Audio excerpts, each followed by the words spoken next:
everybody, and welcome to episode 17 of Games My Mom Found. I am Mike Albertin, and who are the stalkers with me today? Comrade Stefan JD. Stalker Stuart Hughes. And Sam. And Sam. Our special guest today, first time on the show. And I said come in, don't stand there. They're not that nice. They weren't that nice to me when I first got there, I feel like. But, well, one guy, I'll talk what happened to me after before we get started and we announce the game we're playing, I just wanted to do a quick shout out to another podcast called Freak Nation. What they do is each episode they dive into a different haunted house, haunted hotel, and tell you all about it in that city. Really interesting show. Please take a listen when you guys get a chance. And for this week, Stuart, would you want to introduce the lovely, amazing, wonderful, terrible game you made us suffer through this week? We are playing probably one of my favorite games of all time, S.T.A.L.K.E.R Shadow of Chernobyl. You should say the full name of what S.T.A.L.K.E.R stands for. Stalker, because we all had to look it up because even I forgot. S.T.A.L.K.E.R stands for Scavengers, Trespassers, Adventurers, Loners, Killers, Explorers, and Robbers. It's an acronym. It's probably why it never came up in the game. Probably not, yeah, because it's super long and no one wants to type it out the whole time. Hey, what game are you playing? Oh, I'm playing Stalker, Trespasser, Adventurer. Yeah, can we hear that now in Russian, please? Well, Stalker in Russian is just Stalker, I think. They do speak Russian a lot in this game, though. There actually is there is kind of a giveaway if you know Russian in this game because S.T.A.L.K.E.R means marked one. Yeah. Awkward. Yeah. I did not know that. Oh, before we get started or get too far into it, there will be spoilers for this game, probably a little bit for the expansion, but try not to. But who knows where we're going to go. Spoilers for the book. Right, spoil all of them. The movie. Yeah, and this game came out in March 2007, developed by GSC Game World. Yeah. Which I have no idea who they are. Well, that's because they're not around anymore. Yeah. GSC Game World was a fun little company that made like the Cossacks games that a lot of people also don't know about. Never heard of them. Yep. Never. They were kind of known for Cossacks and then Stalker. But people will know about 4A Studios that made Metro because GSC Game World eventually split. They kind of like fell under, and half of them went to 4A and started making the Metro games, and the other half went to Vostok Games and made nothing. Right, and if anyone plays Stalker, they're immediately going to say, "Wow, this feels like Metro." If you've played Metro, Metro has a very similar, thematic feel to it. The difference, however, is that Stalker is a completely open world game. Yeah, that's really nice. That was the one issue I had with Metro. It was so linear. In this, you can kind of explore a little bit. You can go around and go at your own pace. Exodus does a little bit more like open world stuff, which is fun. And I think it really works for that game, but it's hard to recapture what Stalker was. This is a kind of like weird, unique game that I never know how to describe it to people. It's like Fallout meets like Arma. Like the original Fallout. Yeah, like the original Fallout meets the original Arma thrown in this first-person open-world game where like the story is kind of secondary to the world itself. right? This game's fun, unlike the first Fallout. So, This is true. There was depends on your definition of fun. Both games can Fallout totally fuck you in different ways. And Fallout maybe question the idea of doing this show right on episode 6 as you made me suffer so much. But We'll have to I would counter that. I would counter that Fallout is a game and Stalker is like a experience because this game was definitely more. It felt like more than Fallout for some reason, and I think it was just because of the mood and like. Yeah, it's got a very like. One thing I always hear about this game, which I always love, is that it's very like despite being an open world, it feels very claustrophobic. Like everything is there's so much like pressure intensity in this game that you always feel like something's like weighing down on you. Just like the constant danger and everything. There was like a lot of moments too where I'd be like on the road, like just walking, and I'll get to the running in a second, but just walking, and I would hear a noise, and I'm like, what the hell is that? And I would see like rabid dogs like just running across the fields like at night towards me, and I'm like, holy hell, I need to hide somewhere. It's worth noting too, it's pretty good time to talk about how the Stalker games have their like very unique and very extensive AI in them. That's just sets it apart. And one of the big things the AI does is the animals will have like a pack mentality, and they'll fight other packs for food, and like you can actually see them dragging away bodies sometimes. It's very creepy. Yes. The AI has a full cycle of combat. Try to eliminate the threat, then rest, eat, and sleep, and then wake back up. Like if you let them, if you watch, you'll see it. Yeah, I did not know that. Yeah, that is cool. It's kind of like the only other game I can think of that has it this extensively is maybe like Elder Scrolls Oblivion. Elder Scrolls Oblivion also had a very extensive AI where the NPCs would actually have to eat and walk around and do their jobs, but nothing really comes close to Stalker. Like Stalker feels like a living world. Everything you come across, it has its place in it and is like fighting for its territory or fighting to survive. But one thing right.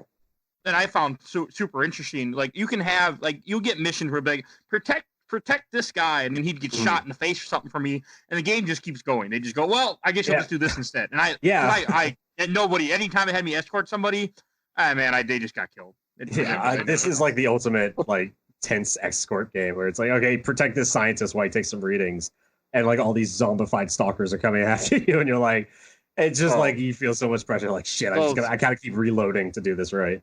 Those zombies were terrible. Like in most games, I don't mind zombie type creatures, but first thing, they don't look like zombies at first, except by the way they walk. Like you can see that they're walking really slow. There's something wrong with their legs.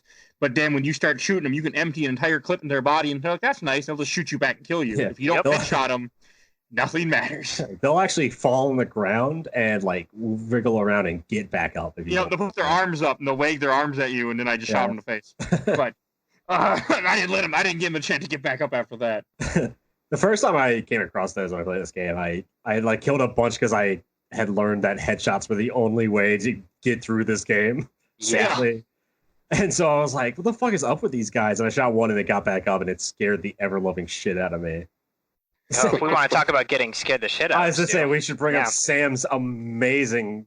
All right, so unfortunately, I can't find the video. But about 3 or 4 years ago, I was playing this game because Stu had introduced it to me, and I was like, "This was like after months of me trying to get you to play it." And I finally picked it up. I think I got the full pack because he convinced me of it. And we go into the first time you encounter one of the bloodsuckers, which that's in like some underground thing or whatever. Yeah, Lab X16. Lab X16. Yeah, Lab X16. Well, so I'm walking through, and I remember I saw some guys in a tussle of some kind with something, and it killed all of them. And then it was just quiet. And I remember being like, okay, I don't know if I want to go in here, but I gotta go in and check things out. And I'm walking around, and there's just this shimmering object. And it's definitely not an anomaly. And it's definitely like grunting and doing that weird sound that it does. And I'm really confused. And then I realize, oh my God, this is the thing that killed all of those guys. But it was glitched out. For whatever reason, it was just standing there. And so me, being the idiot that I am, walk right up to it, and I'm fucking with it, trying to see if I can get it to do anything. Not shooting it, because I know that'll probably piss it off. And, 5 minutes of this goes by, and nothing happens. So I whip out my phone, because right before this, Stu had been like, oh, I know where you're about to go into it. You got a fucking big storm coming. Yeah, he's like, you're going to get totally fucked by this thing. And I was like, that's funny. This thing's fucking glitched. It's broken. So I pull out my phone on Snapchat, and I'm recording this thing. Snapchat records for 7 seconds or something? Yeah. But I'm recording it, and I think I'm just shit talking into the mic. Like, you fucking idiot. Nothing's fucking happening. And then it moves. And the video ends with me dropping my phone and yelling, fuck. It's one of the funniest things I've ever seen. Oh my God. Snapchat, it's like, oh, not so fucking scary. Ah! It had to have been. Somebody must have fucking hacked my computer or something, because it was too perfect. It was too perfect. Those are the things that look like Predator camouflage, right? Yeah. Okay. Got a telltale shimmer.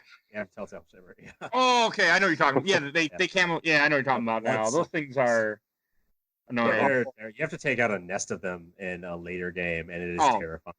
I was gonna say a nest of them. I didn't ever find that many. But no, there's in a later game. I think in Call of Pripyat, there's an actual nest of them, and you go in and they're asleep. And if you move or make noise, they'll wake up, and you're just trying to walk through this maze of them. It's terrifying because at that point you know that one of them can kill you. Oh, yeah, that's another thing about this game. Anything can kill you so fucking easy. Even the dogs killed me with Everything no problem. Will take you down. Oh, it's ridiculous. Yeah, I had like Gen 2 armor or whatever, and I was backtracking to just, get some supplies and check on ammo and stuff, and this wild pack of dogs comes, and this is so far into the game that I'm like, this is no problem at all. And there's like 6 or 7 of them, and then suddenly, just immediately, I'm dead. Yeah. And I was like, oh my god, this is bullshit. Literally everything could kill me. What's more terrifying about the packs of dogs is sometimes the Psy dogs will sneak into the pack and like exist with them, which is like they're kind of like the big like bulldog looking ones that can jump at you. Yeah. Oh yeah, the real mutant look things. Later, those are like there's the mutated dogs and the Psy dogs, and the Psy dogs look just like them, but they can create copies of themselves. Oh god. And they won't attack you, but they just like mess with your head. It's terrifying. I don't know, either I ran into them and didn't realize them. I would try to avoid the dogs as much as I could, just because that's like the safest way to play this game is avoid everything. Well, like I didn't really think about this when I was playing the game, and as I've been reading stuff about it online since I finished it getting ready for this episode, everyone calls this a first-person shooter survival horror, and I never even thought of survival horror until I started thinking about, okay, you have a weight restriction, a terrible weight restriction type thing in this game. Yep. You have low ammo, low med kits for the most part, even though I had very limited in everything. Yeah, and it doesn't, but you're in a wide open environment, but it really is a survival horror because you are always constantly fighting for survival, trying to get by, trying to get to the next area. And the NPCs are like, I know that when I started this game, I'm like, okay, you can sell stuff. I'd get up on, fill up my inventory. I'm going to go sell some guns I have. Oh, nobody wants my guns except for the merchant that is way far away in a different zone. I have no idea how to get back to. I'm like, well, that's not worth my time. Yeah, that's like the best part about getting to a new area is like, oh God, I hope there's a merchant here. Oh, there's like 3 in the game, right? There are 5 merchants in the game, I want to say. Oh, I thought 3.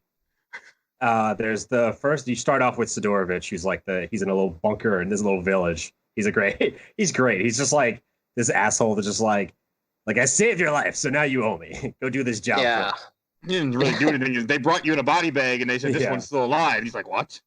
Yeah. Yeah. I think we should kind of explain what happens. So you're in a dead truck. You're like one of the dead, or something. They think you're dead because you were in a firefight. Well, it's just like a truck going down. Like the game opens with a truck going down a road that's just. It looks like lightning. What you learn later is that it's like the electric anomalies just freaking out. Right, and the truck blows up and you come flying out. And it's never explained like who you are because you have amnesia, and you're like, and you have to go find this guy named S.T.A.L.K.E.R, right? Yeah, you have a PDA, and the only mission in the PDA is find S.T.A.L.K.E.R, kill S.T.A.L.K.E.R. And I think the game did a good job too, because obviously we'll get to who S.T.A.L.K.E.R is, but it did a good like thing of like, oh, I talked to S.T.A.L.K.E.R once on this radio about something or other, and I never actually saw the guy, so I don't know what he looks like. He's almost like a folk hero in the S.T.A.L.K.E.R universe, where he's like everyone's heard of him or heard of like his what he's done, but very few people know him because it's the zone and it's so dangerous. So like anybody that knows him is fucking dead. Oh, and we should say that this game takes place in where the idea that the Chernobyl fallout had happened, but then all these mutants came up and there's all these weird relics and it's 20 years after the Chernobyl plant blew up. Scientists had moved back in to like do secret research there, and that's what caused the first emission, which is what created the zone, which is like I didn't know that. Yeah, it's like this massive blast of radiation mixed with they also have there's a big focus on like psionic energy, which is like mental energy. So it's like the zone is covered in radiation, and we should mention the anomalies too, because even without the monsters in this world, the world itself can kill you. Oh yeah, I mean you have lightning, you have these whirlpools of wind that will grab you and throw you in a circle and hurt you somehow. Yeah, some will suck you in the air and slam you back down. Fire. I was so confused by those. Yeah, I was like, what is going on? Why gives you like a lot of people when I first played this game, I was very confused by the fact that your 6th weapon slot is just a bag of like bolts and nuts that you can throw. Yep. I didn't realize that that's to get through like the minefield of anomalies in the game. You throw them and it activates the anomaly, and you can tell like where it is, and you have to plan it out. I never saw these. I never did this. That's like a holdover from the book and the movie, where to get to the zone they'll like throw a bolt, and see what happens to it. Because the anomalies are like where physics kind of breaks. And so they'll throw a bolt, and like in the book, there's a great bit where he throws a bolt and it goes like straight into the ground and it like sinks 6 feet in the mud. He's like, okay, well, we're not going there. And he throws it to the right, and it's like it does the same thing. He throws it to the left, and nothing happens. He's like, we're going left. Oh, and the novel is called Roadside Picnic from 1979. Andrei Tarkovsky or something. Andrei Tarkovsky did the movie. Oh, okay, sorry. Arkady and Boris Strugatsky wrote the book. It's a very it's a Soviet movie, and I struggle to say it's a Soviet book. It's like an old Russian science fiction book. The only reason I say it wasn't Soviet is because it doesn't really have a like ideology to it. It's just kind of a very personal book. Was it published in the same time the Soviet Union then? It was published in the Soviet Union, but I don't want to call it a Soviet book because that gives it the impression of like, it has this Soviet attitude. It would be all propaganda because anything from that time in that world was propaganda in one shape or form. Stalin wouldn't have. Well, Stalin would have been dead at this point, but he wouldn't have. I think he was dead. Well, this book was kind of like snuck in publishing wise, and like they added a lot of stuff later to the English version of it. They like fully released everything that they wanted to do with it. It's an interesting book, and the title actually kind of plays into what the world is. I really love the title of it because it's like the term roadside picnic to them is we're essentially ants. Like if you like imagine you stop on the side of the road and you have a roadside picnic and you leave, all the animals would come out of the forest, like the insects would go through the food, but none of them would have any like even any conception of what the items left behind were. So like an ant would find like an old cigarette packet and be like he would have no idea what it does. It would just be a new item in his world. And so the idea of the zone is like aliens have come and had a roadside picnic and left, and we're just like trying to figure out what they left behind. Technology that to them was trash, but to us is so higher above like anything we can think of. That's interesting. It's kind of cool. Yeah. Oh, and Stalin died in 1953, so he was long dead by the time that this was published. So they were starting out. I couldn't remember when he died. I was pretty sure he was dead in the 70s, but I couldn't remember. Yeah, he was definitely dead in the 70s. Yeah. 70s was a Gorbachev, wasn't it? Yes. Yeah. So there's your Russian history you get on this show too now. Just watch The Death of Stalin. It's a great little satire of what happens. Oh, I could do a whole podcast about that, but we're not about him. About communism. Also, it has Toby Jones in it. We were talking about Toby Jones earlier. We might have. One thing I want to know, who went to the military base at the very beginning of the game? I did, unfortunately. How did that go? I don't think I have the screenshot still, but I pretty much went into a little house, barricaded myself in this house, and I just kept killing guys as they came into the hallway. And there was like a dead body, like 20 dead bodies. I sent Stuart a picture. I'm like, what the you made me do? I mean, you didn't even show all of my because I didn't know what to do. I couldn't leave. I couldn't get out. So I just sat in this room and killed everyone. They came in, tried to take their ammo and their med kits and hide. Mike accidentally wandered into a military base, which I find funny. What's funny is you posted that on Facebook too, and my response to it was like, I can't wait for you to imagine this is like a vacation in this world. Like, I didn't get that reference until way later. Yeah, that starts to like, because this game just ramps up difficulty so well. Yeah, where like you start off and you're fighting people and you're like, oh god, this is going to be hard. Like this is going to be the most people. You're fighting loners and like bandits who have weak, like let me pretty much weak armor. They got pistols. They got weak weapons. They're stupid for the most part. I mean, they're still smart enough to flank. Like, the AI can flank you very, very well in this game, and they will flank you. Yeah, they'll flank you. They'll hide in bushes. Sorry, go ahead. I just think the AI in this game, like, it plans against you. It's Oh, yeah. But they don't like grenades. You can kill... They're not like Call of Duty. I remember playing one of the Call of Duty, and you throw a grenade, they're like, oh, he threw a grenade, they just disappeared. Like, I don't know. But this game, you can kill them very well with grenades. You get them in a small area, they're screwed. They do a really good job of avoiding them, though, I've found. Yeah. Like, they would always run away from mine.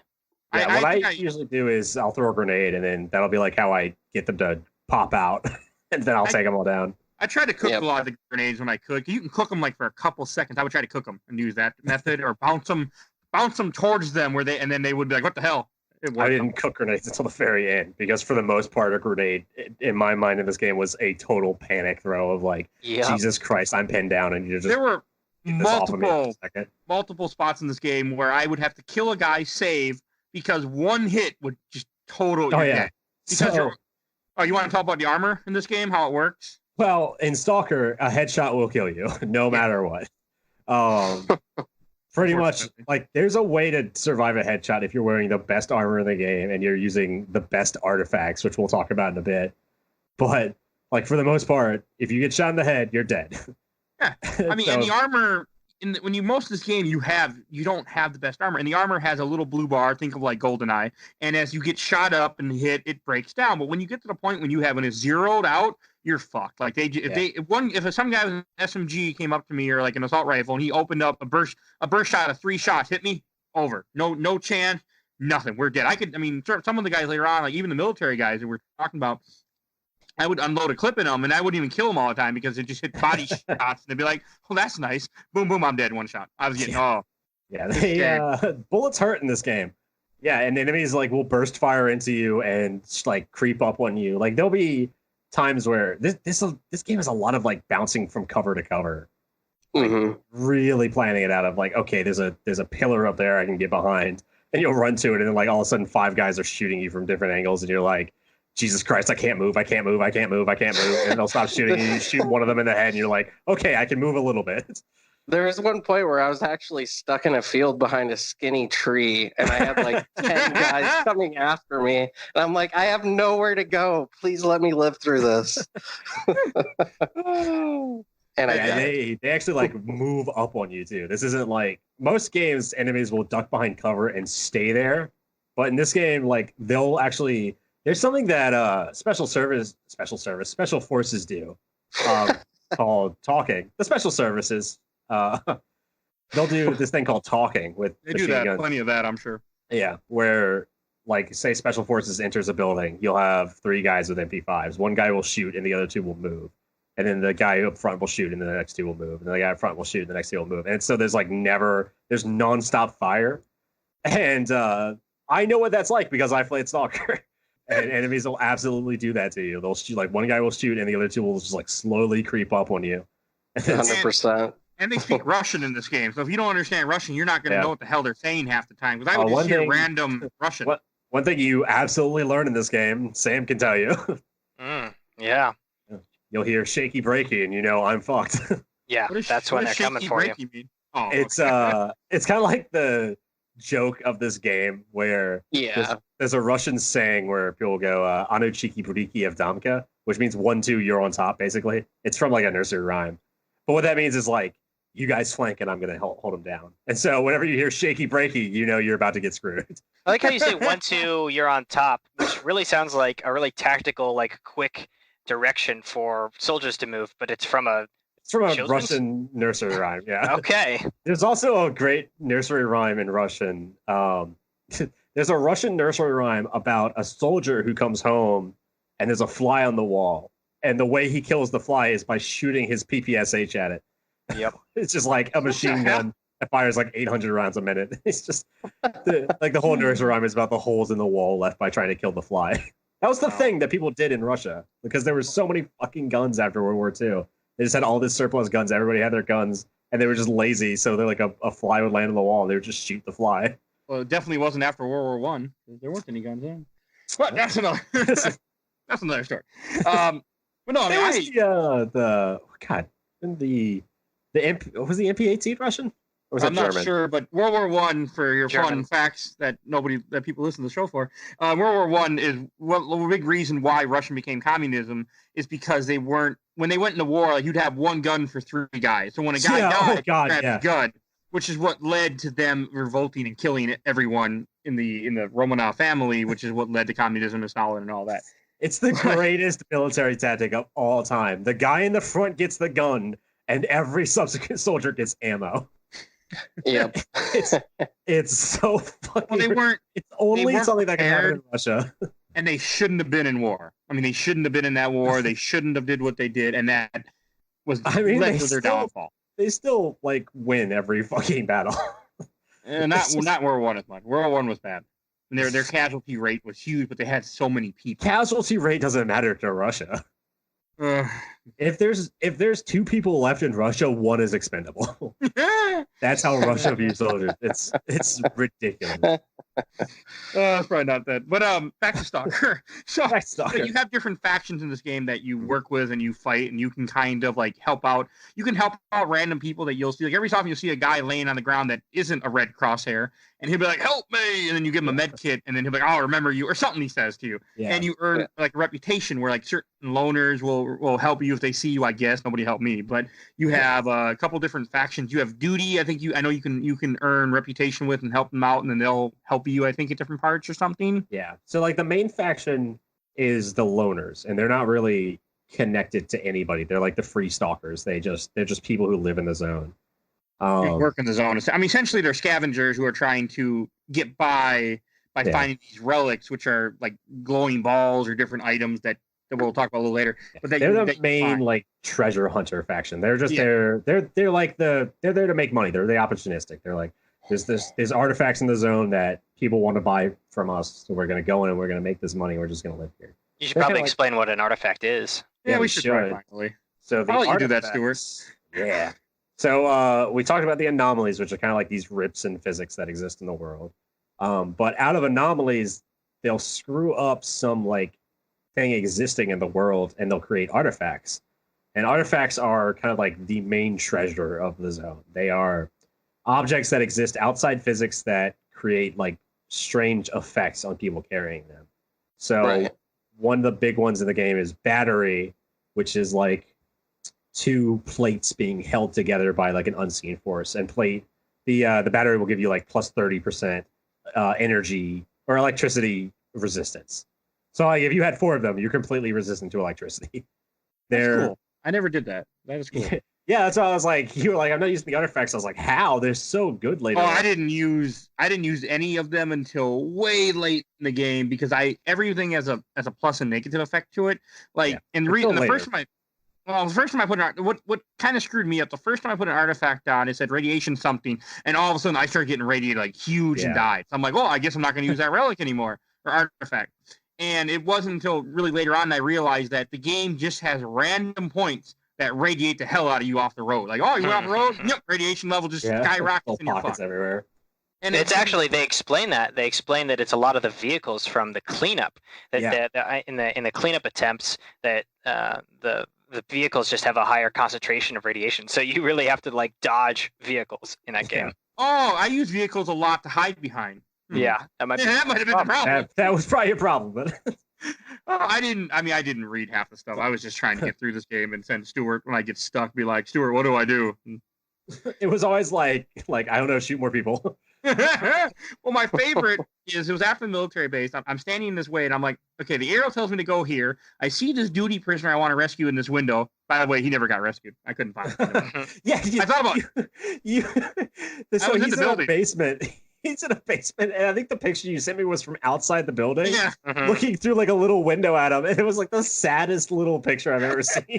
This guy he's like, help me! Somebody help me! And even when I finished the area and I was leaving, because I went through the whole building, I killed everybody in that place, but I could not find the door into the basement. And I'm walking out, he's like, help me! And I'm like, I tried, buddy. I tried. You could just sit in that cell. But what I wanted to say is when I got to the area, I didn't know where to go. I'm like, I couldn't figure out where the gate was. So I sent Stuart's picture. He's like, if you go right and go upstairs, there's a guy in there and he's a med kit. If you go left, it goes into the place where you head to the dungeon. I'm like, of course he knew that. Part of it was I had just played it not long before Mike, but I was just like, I just know this game really, really well at this point. I play it like at least once a year. I play all the Stalkers.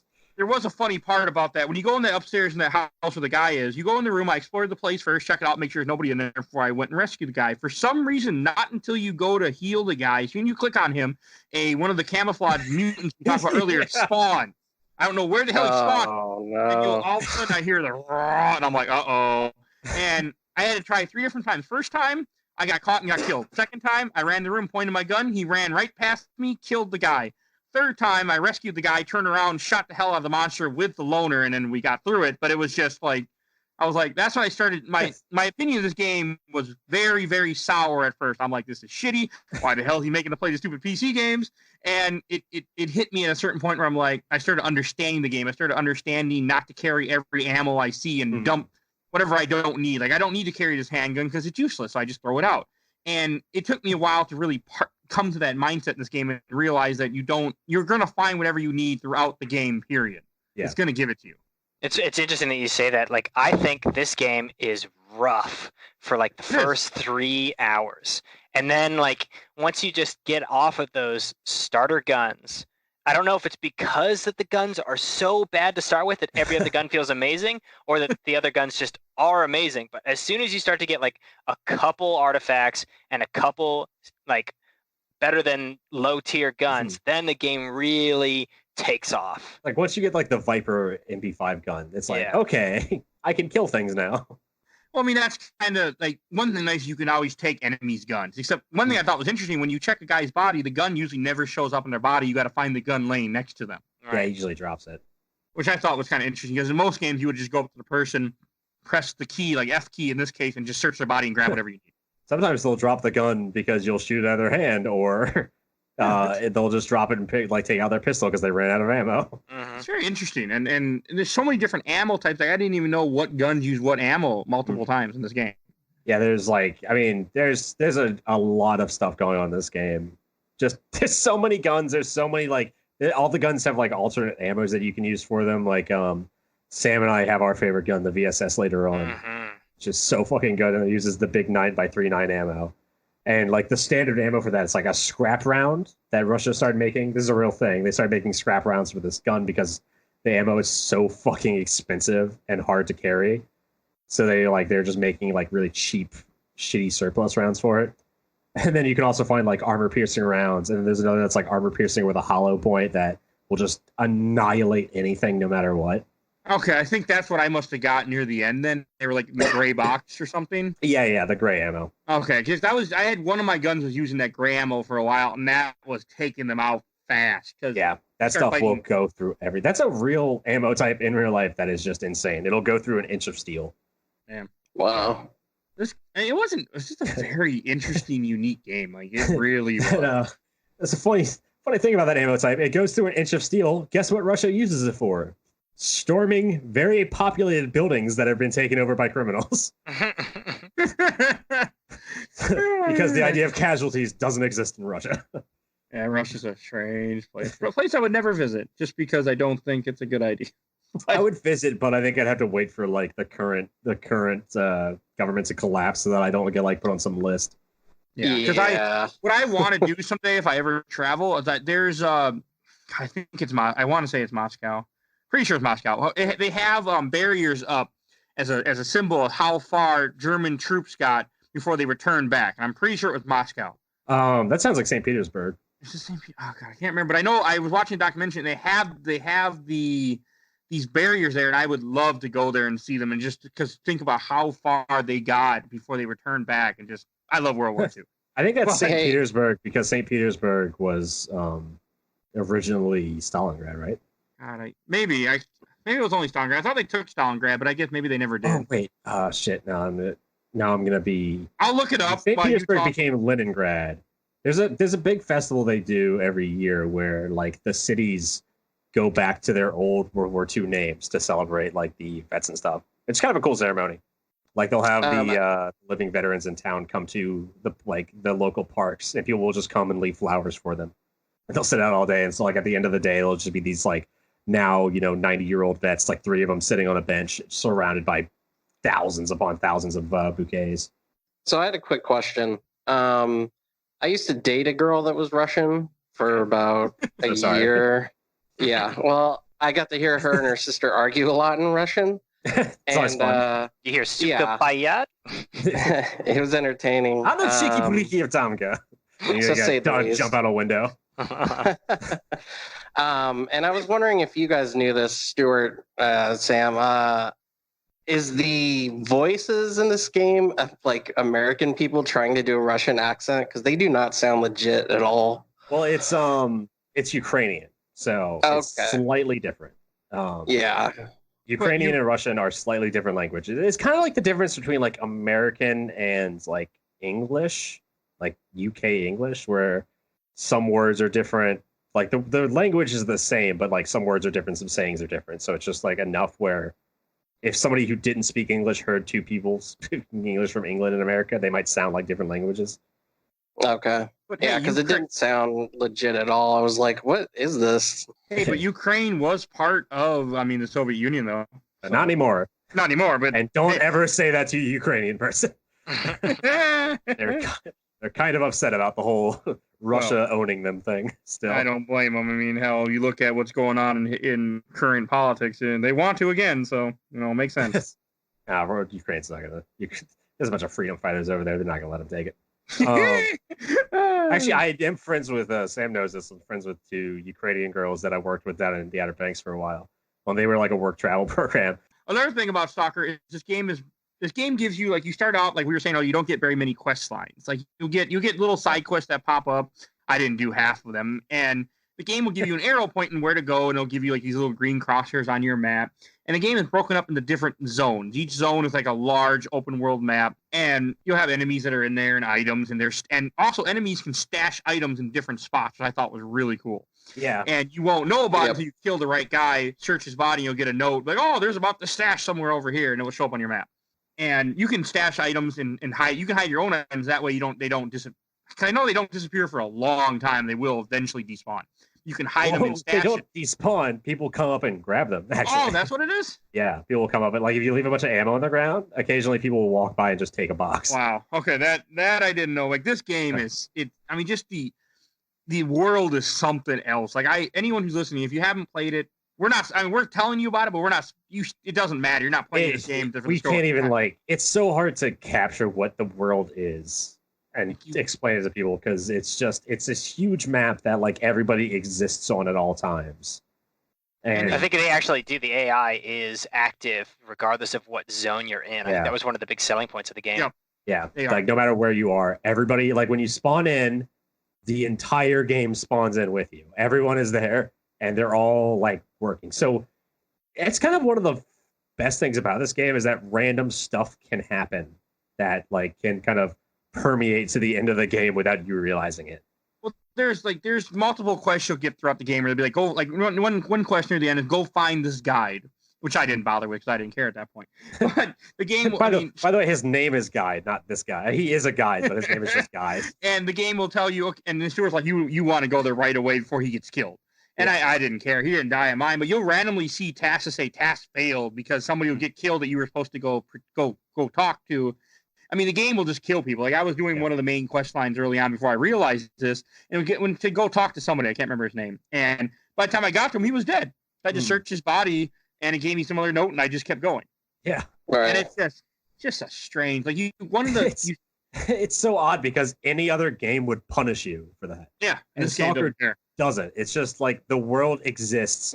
And I even mentioned to Mike, I was like, you can fail pretty much every main quest in this game and still beat the game because you're just trying to, like, the main quest isn't really the main quest. The main quest is just get to the end. And everything else is, like, just to kind of teach you or, like, have you experience more of this world.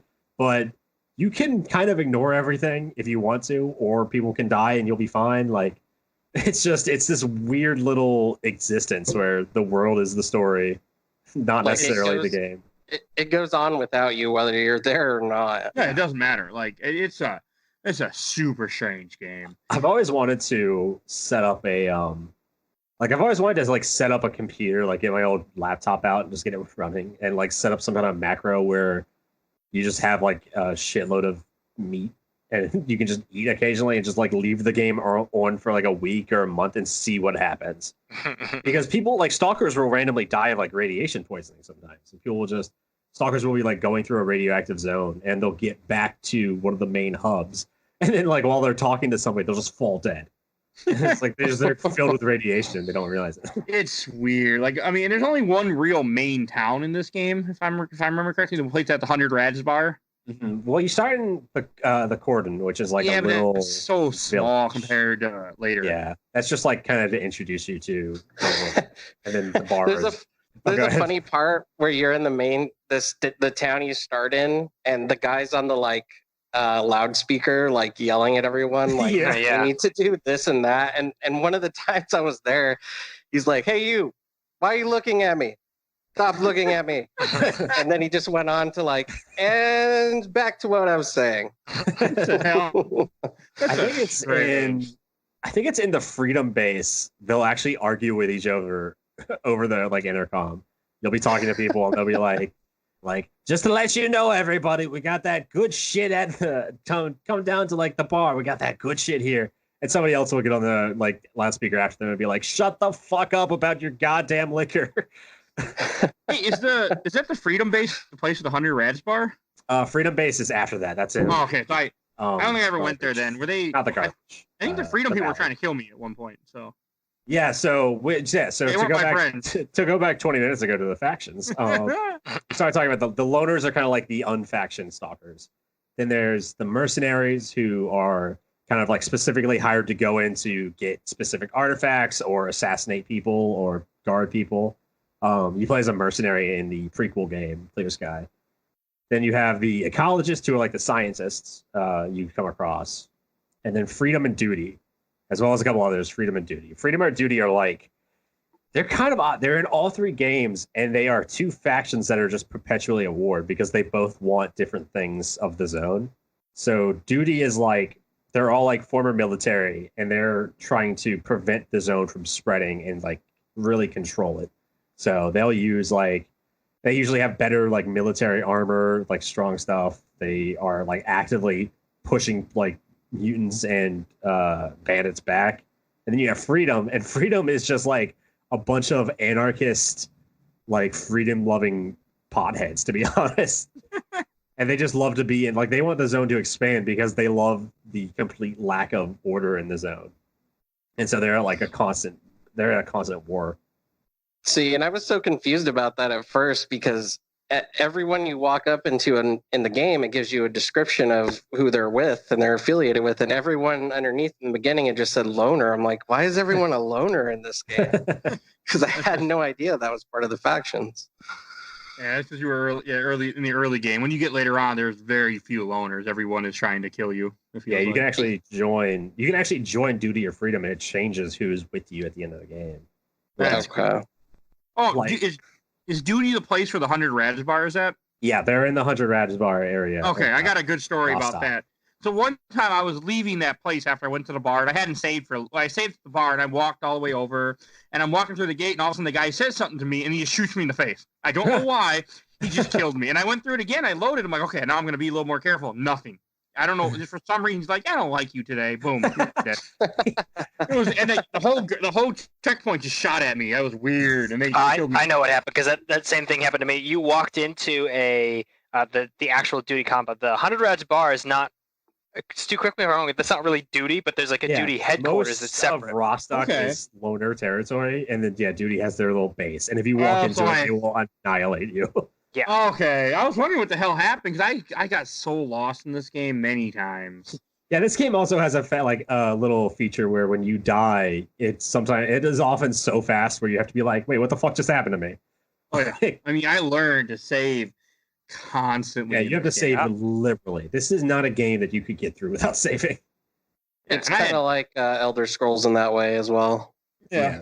This is a lot of like, okay, I'm in new cover, quick save. All right, let me get this other cover, quick save. I've killed one person, quick save. There's a quick save. I had to go hit escape, hit save game, and then go back to it. Yeah, F5 and I think standard it's like F6 and F7. I think we should have certain conversations before we play any more random PC games before we get into it. What we need to do is what happened to us was it the week before last where we were playing and none of us knew the fucking controls until we started posting them in the Dark Forces. Dark Forces, yeah. We need to just make that standard because Dark Forces. I was like, I have a map. Holy shit! Dark Forces was something else. Well, it's just that we're diving into PC. Like, I am not a PC gamer. For everything I played many games. It's always been console. PC's been that one area where I never really I never got into. I stayed away from. I always been kind of terrified of. And like with the show, you made me play first Fallout. We played Star Wars Dark Forces. I think we picked some easy games like Dark Forces, Fallout, and Stalker. Like, I mean, yeah, these are not like, this is a terrible entry point for some guy who's not, like, I am not used to mouse and keyboard gaming at all. So even like one thing, the guns in this game suck, but I didn't know, like, especially in the beginning, the guns suck. I didn't know if it was the guns or it was me. I just couldn't play.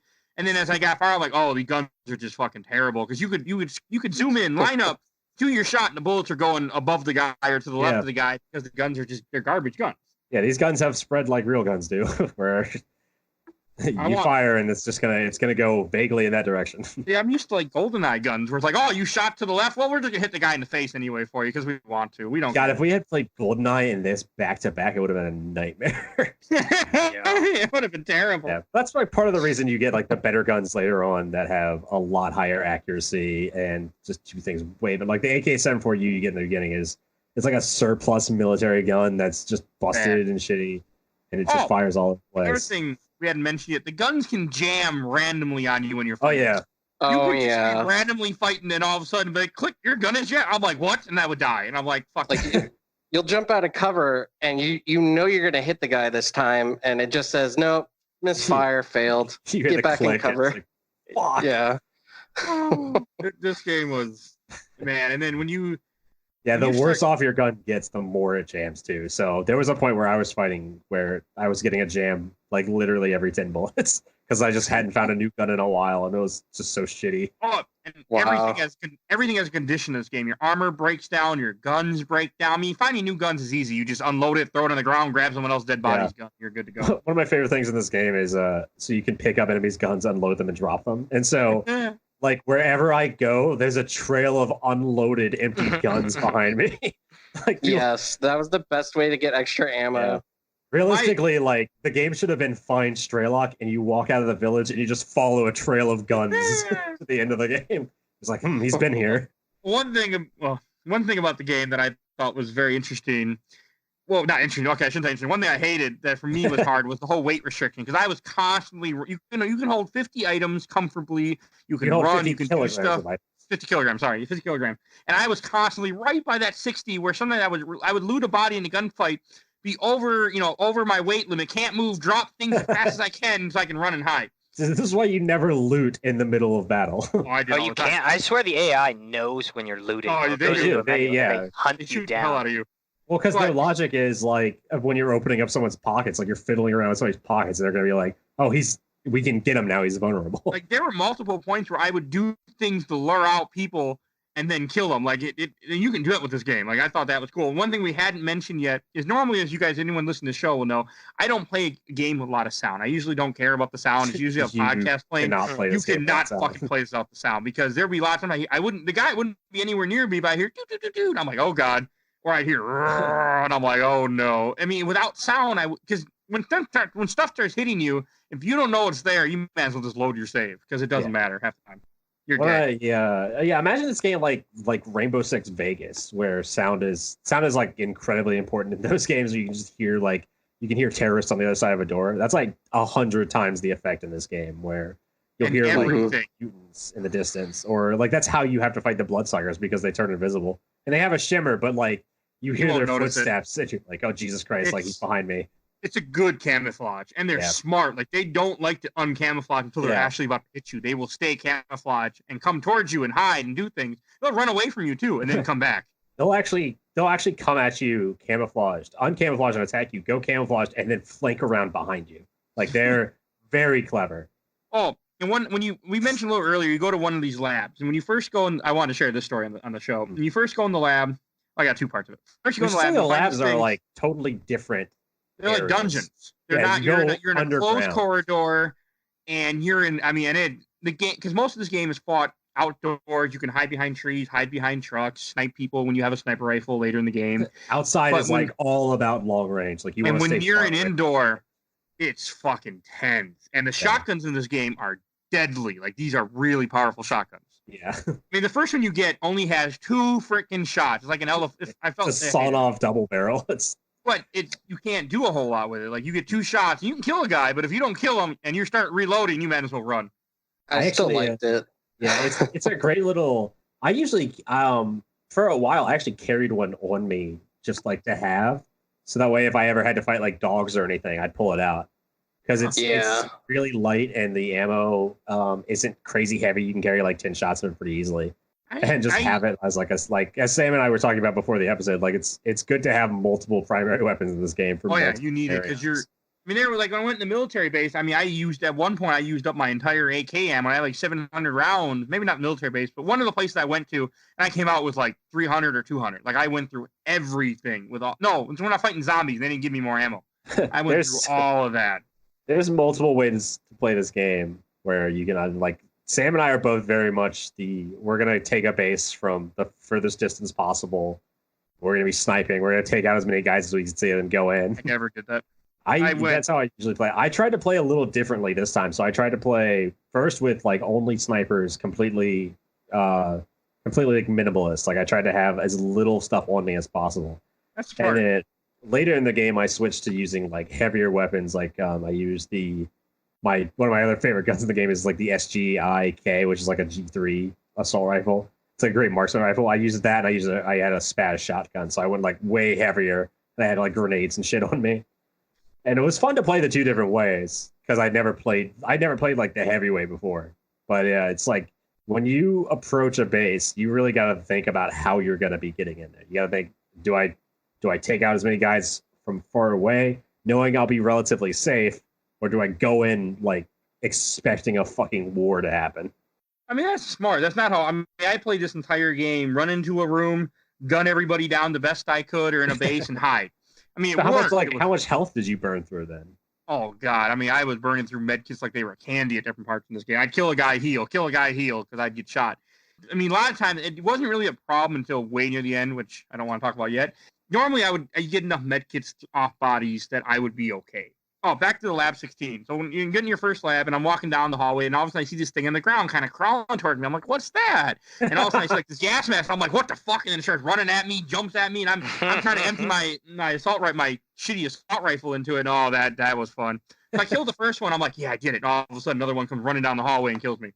And they don't even run. They're like guys on all fours, like undulating at you, like it's terrible. They're so stupid durable, so unbelievably durable. They can take shotgun shells just fine, by the way. Too. You know how I beat those things? There's actually a pretty easy way to do it, but it's not what you would imagine. It's what you do.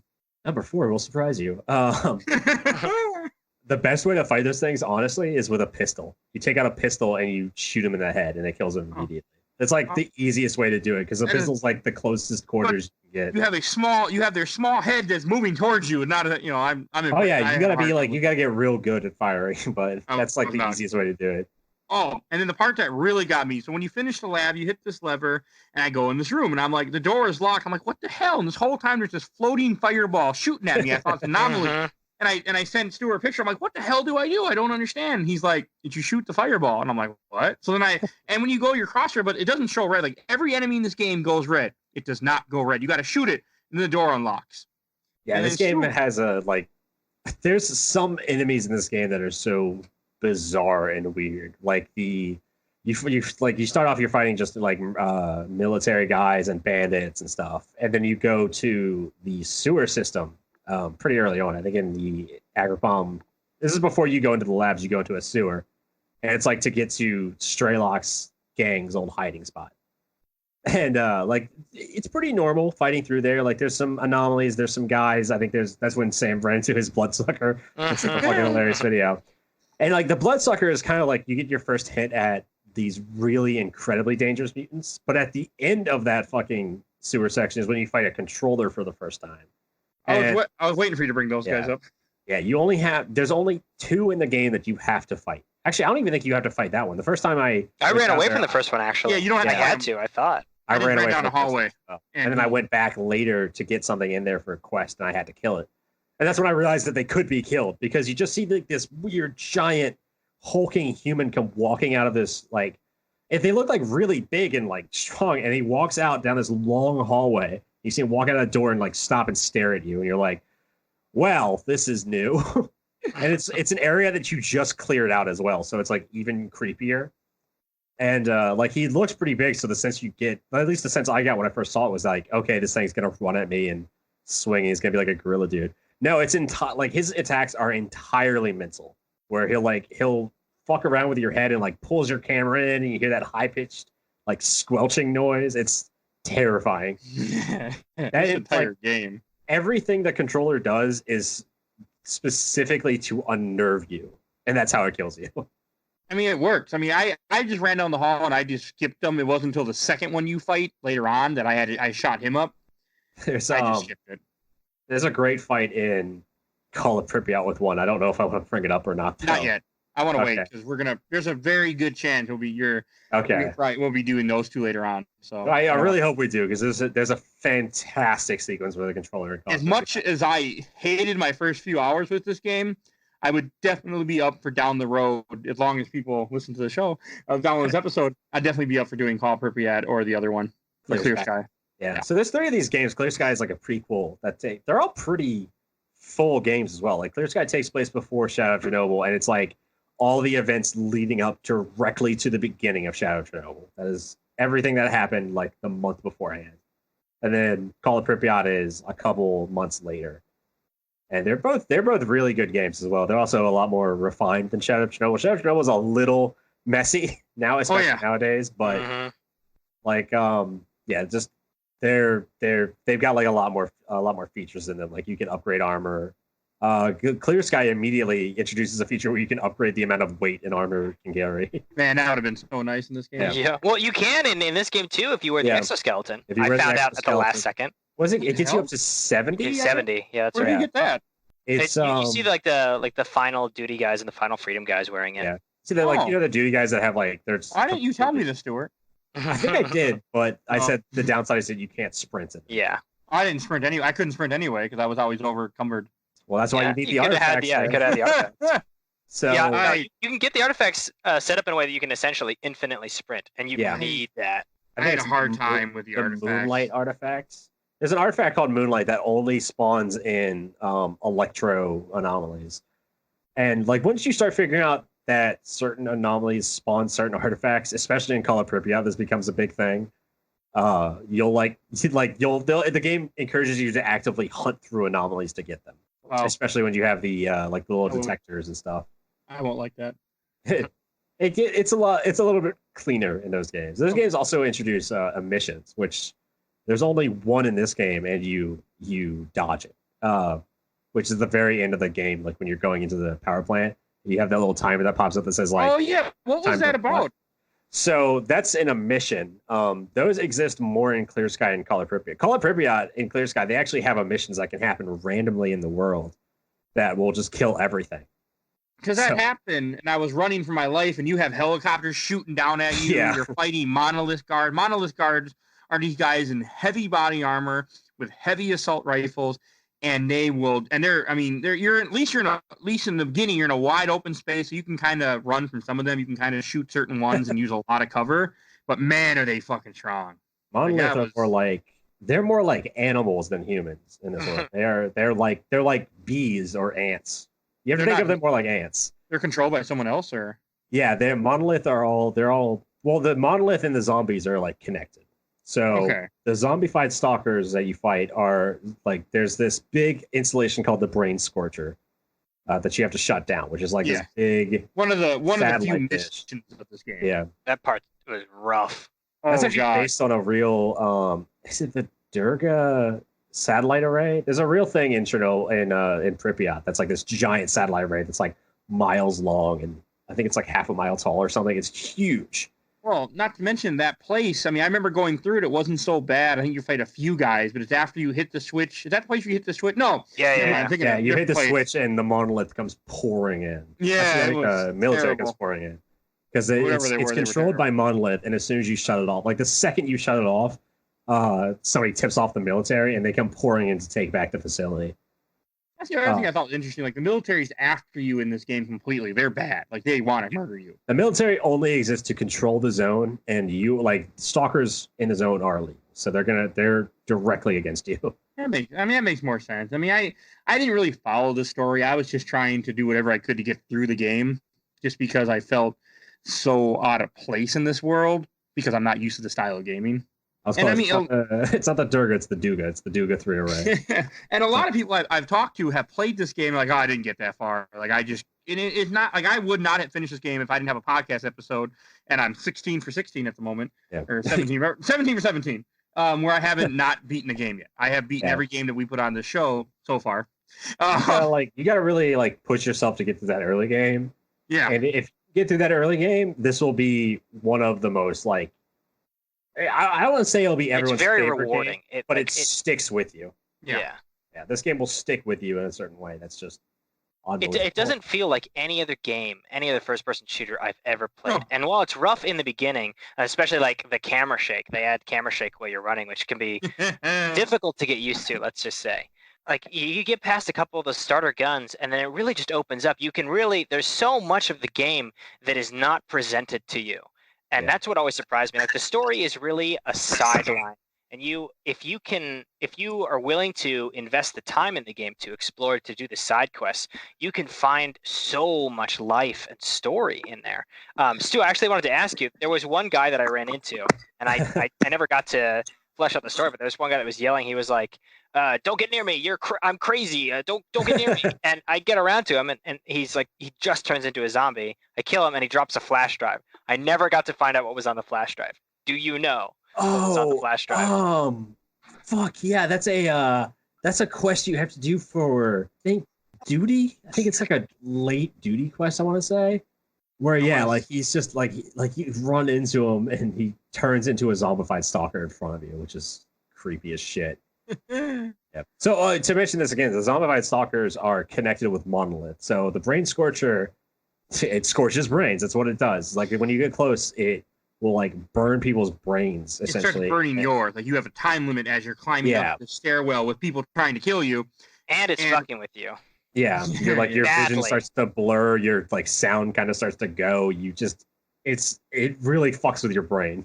I loved that section simply because like it really felt like your brain was getting scorched because it made like it doesn't matter how good at the game you are, you know, how quick you are, how good you are at pulling off headshots. That section will make everyone struggle and want to like desperately rush to shut off the scorcher. It's funny because it's such a little thing, but it's so effective. Of just like a high pitched noise and your camera kind of turns, and that's it. That's like all it does. But just that in comparison to like also being shot at and also just being in this dangerous crazy world. Smart AI, yeah, it's just like it's just enough to like really fuck with you and make you it makes you feel like your brain is boiling. It's what I imagine encephalitis feels like. One thing I thought was cool though, is like especially when you're in areas where it's dark, like enemies will have a light on. I'm like, the light was on their heads. I'm like, okay, I'm gonna shoot the light. Nope. And that worked great. Hey, it worked for me. I got a lot of headshots out of it. Sometimes the light's on their head, sometimes it's on their chest, is what I said. Well, either way, they died. So I was like, hey, they're dead. Okay, let's keep going. But like, you have a flashlight in this game too, and there's luckily no battery system like many survival horror games. And as Sam recently found out for some reason, you also have night vision. I did not know you had night vision in this. You have night vision? I knew it. Yeah, you can press N and you activate your night vision. It's not on everything. It's only on certain armors. And there's different kinds. There's first generation, second generation. And Call It Pripyat introduces a third one, which is even better. But the first generation is like a vague green filter over. It's like what you imagine like shitty night vision would be if you bought like a $20 pair of night vision glasses, where it's like just a green filter and you can kind of see a little bit more maybe. And then the second generation is like blue and it gives you like a little bit more depth to what you're looking at. And then the third generation, Call It Pripyat, is like black and white and it's fucking fantastic. But yeah, the night vision in this game feels it's useful when you don't want to be seen, but there's definitely a trade-off of this flashlight. I'm going to be able to see so much more, but everyone's also going to be able to see me. Yeah, which is, I mean, I started turning it on to get people's attention and then turn it off and hide somewhere else so they would look for me in a certain spot and I wouldn't be there anymore. It's terrifying at the end of the game when you're fighting all the monolith soldiers in the power plant. God, it's just a dark maze and flashlights everywhere. Before we dig into that last place with the Wishkeeper, do you want to kind of explain the story, like who Sherlock is and everything? Sure. So spoilers for the story of Stalker. You're not playing this game for the story. Don't play Stalker for the story. The story I think is great, but I'm also in the minority there if I care about the story. Most people just play for the world.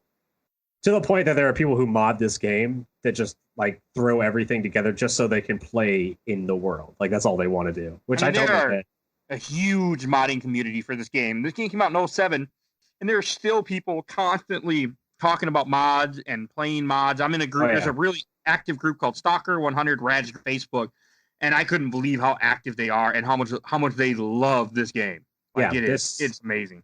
There is a huge modding community around this game. I mean, somebody just came out with a mod for it. Just came out not too long ago. They had this big. I think I sent it to you, Sam. They had this big like live action trailer for it that they and it looked really good. And it's like the game came out in 2007. the trailer was for a mod for the game that came out in 2018, and it looks unbelievably good. Like I think they found footage of like areas not in Chernobyl and Pripyat, but like they went to like other areas in Ukraine and got similar footage. And it was just like it looks so fucking amazing. People still mod the shit out of this game. People love this game. Like I could not believe the legacy that this game has for people. Like I only knew of this game beforehand because when I worked at Target, we had the PC copy on our shelf of our few PC games. I remember looking at it. That was all. That was my only type of knowledge of this game beforehand, knowing. And then I heard people talk about it off and on in Facebook. Well, it's funny because in the game, the whole thing about the zone is that like once you kind of exist within the zone sticks with you. It's like it's kind of like this weird PTSD where like the zone will be with you forever. And people who play Stalker, they'll always think about Stalker a little bit. Yeah, this game will stick with me. Yeah.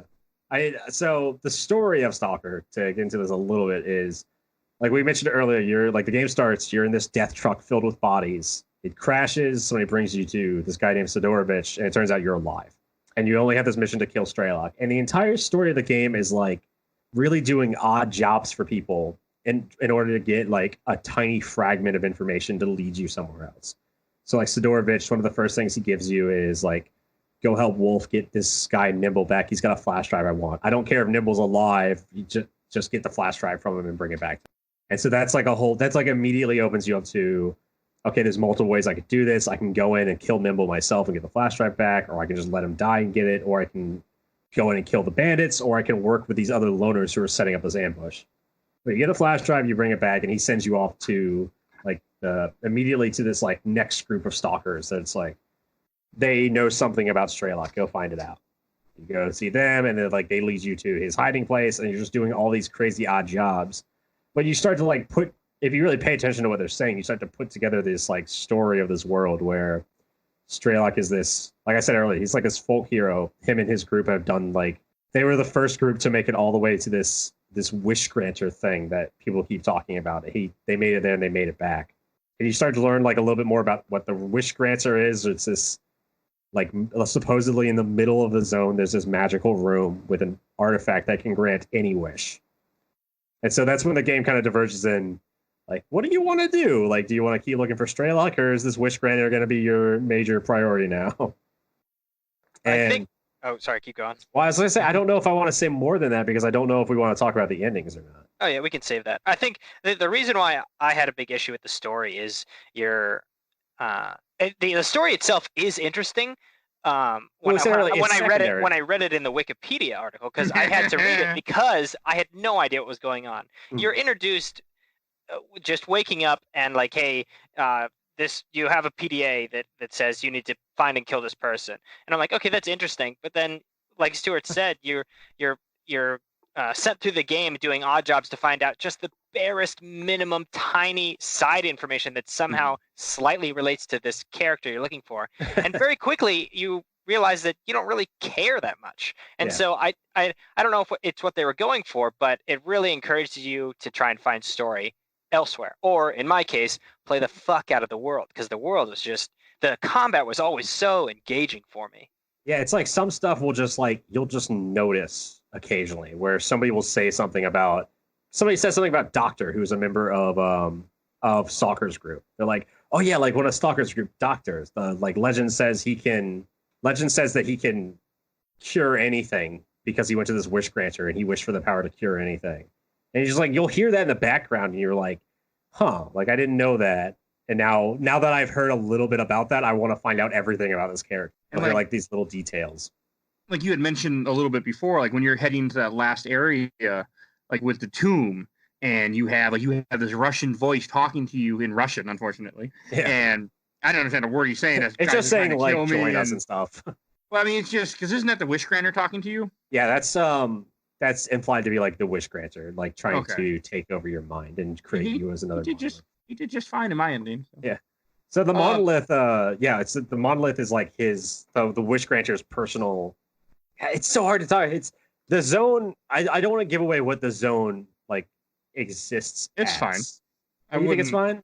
Yeah, I mean, anybody who's listening to this show, especially if you're still here this far, I mean, so many people know about this game but aren't because you're not playing. I mean, I could care less what the story was. I mean, I was playing it since the story is secondary. I think it really is in this game. I mean, it's a game that yes, it was cool and interesting for some people, but just to experience this game, that's what you're playing it for. You're playing it to be able to beat it, to be able to say, I did it, because that's a fucking accomplishment. I lived in the zone. It's an accomplishment. Yeah, so you find out that you get this kind of split in the story where you go back and talk to this character named Guide, and he's like, "Oh, the doctor's looking for you. Like, you gotta go find Doctor." And so you get sent back to like almost the very beginning of the game. You have to go talk to Doctor, who's in like the second area in like your old hideout. And you go in, like a flashbang goes off immediately, and he's like, Straylock, wake up. And you're like, oh wait, fuck, I'm Straylock? And you kind of like find out more throughout the game that if you really look for it, the monolith is the zone's like personal bodyguards. Like I said, they're ants. They're like the hive that's protecting the queen. And the queen is the wish granter, and specifically the sea consciousness, who was like these scientists that fucked up and created this. They created the zone as like a side effect of them trying to join all of their like consciousness together. So Mike probably didn't get this because he didn't get didn't go talk to Guy and get the decoder. I got to the point with this game where I was just like, fuck it, I want to beat this game and be done with it. Which is fine, because this game has very interesting bad endings. It wasn't even that I didn't like it. Was just that this game was so stressed. Like, I'll be sitting here playing it, and all of a sudden I find myself just sweating and all stressed out. I'm like, what the hell? There's a point in this game where you just want to get out of the game. Yeah.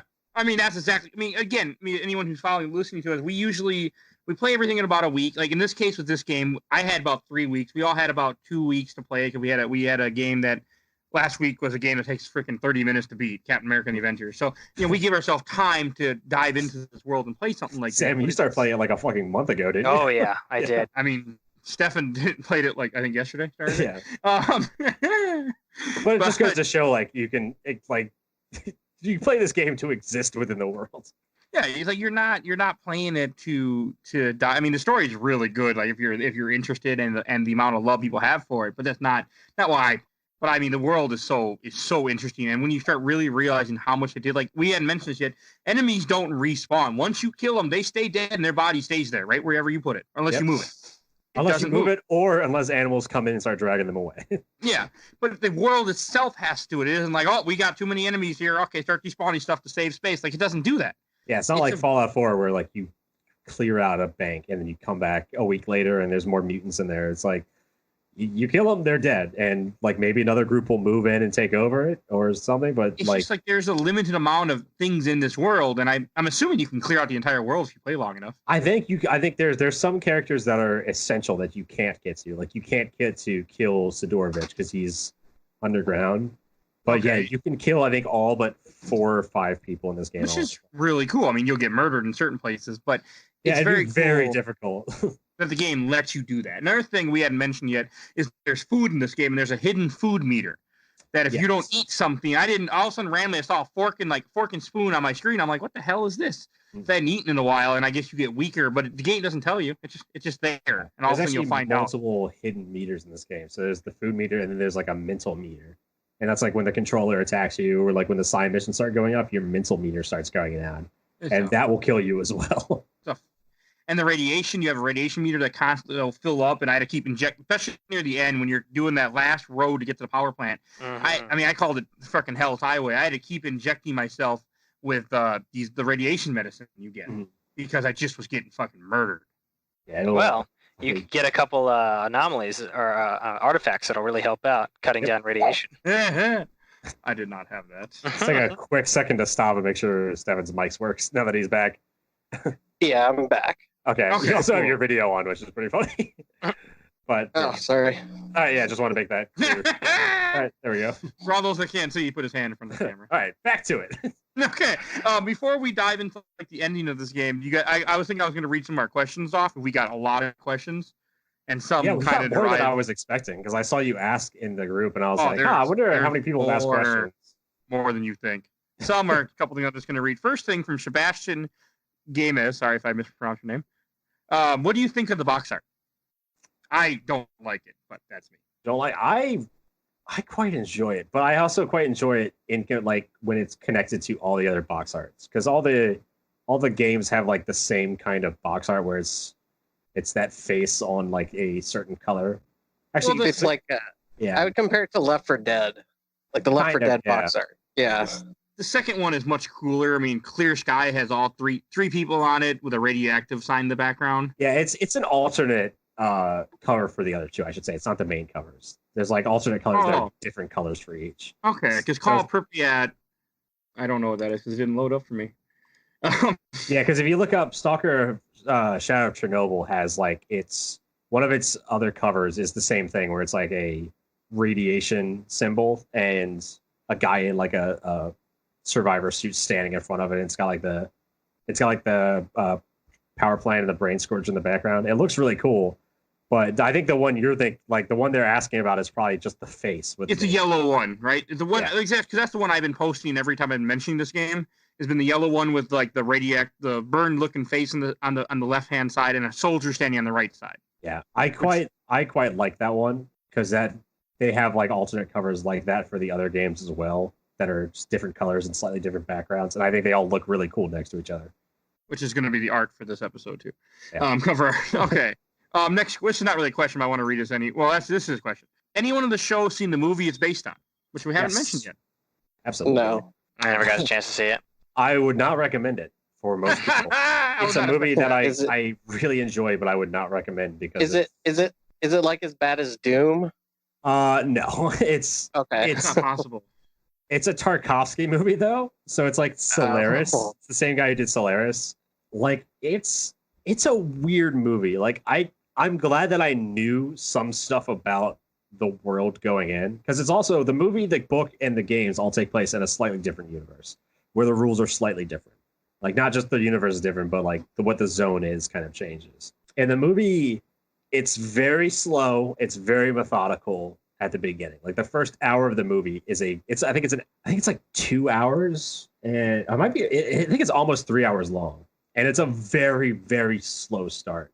And Tarkovsky even said at some point that he made it a very slow start because he wanted people to leave the theater.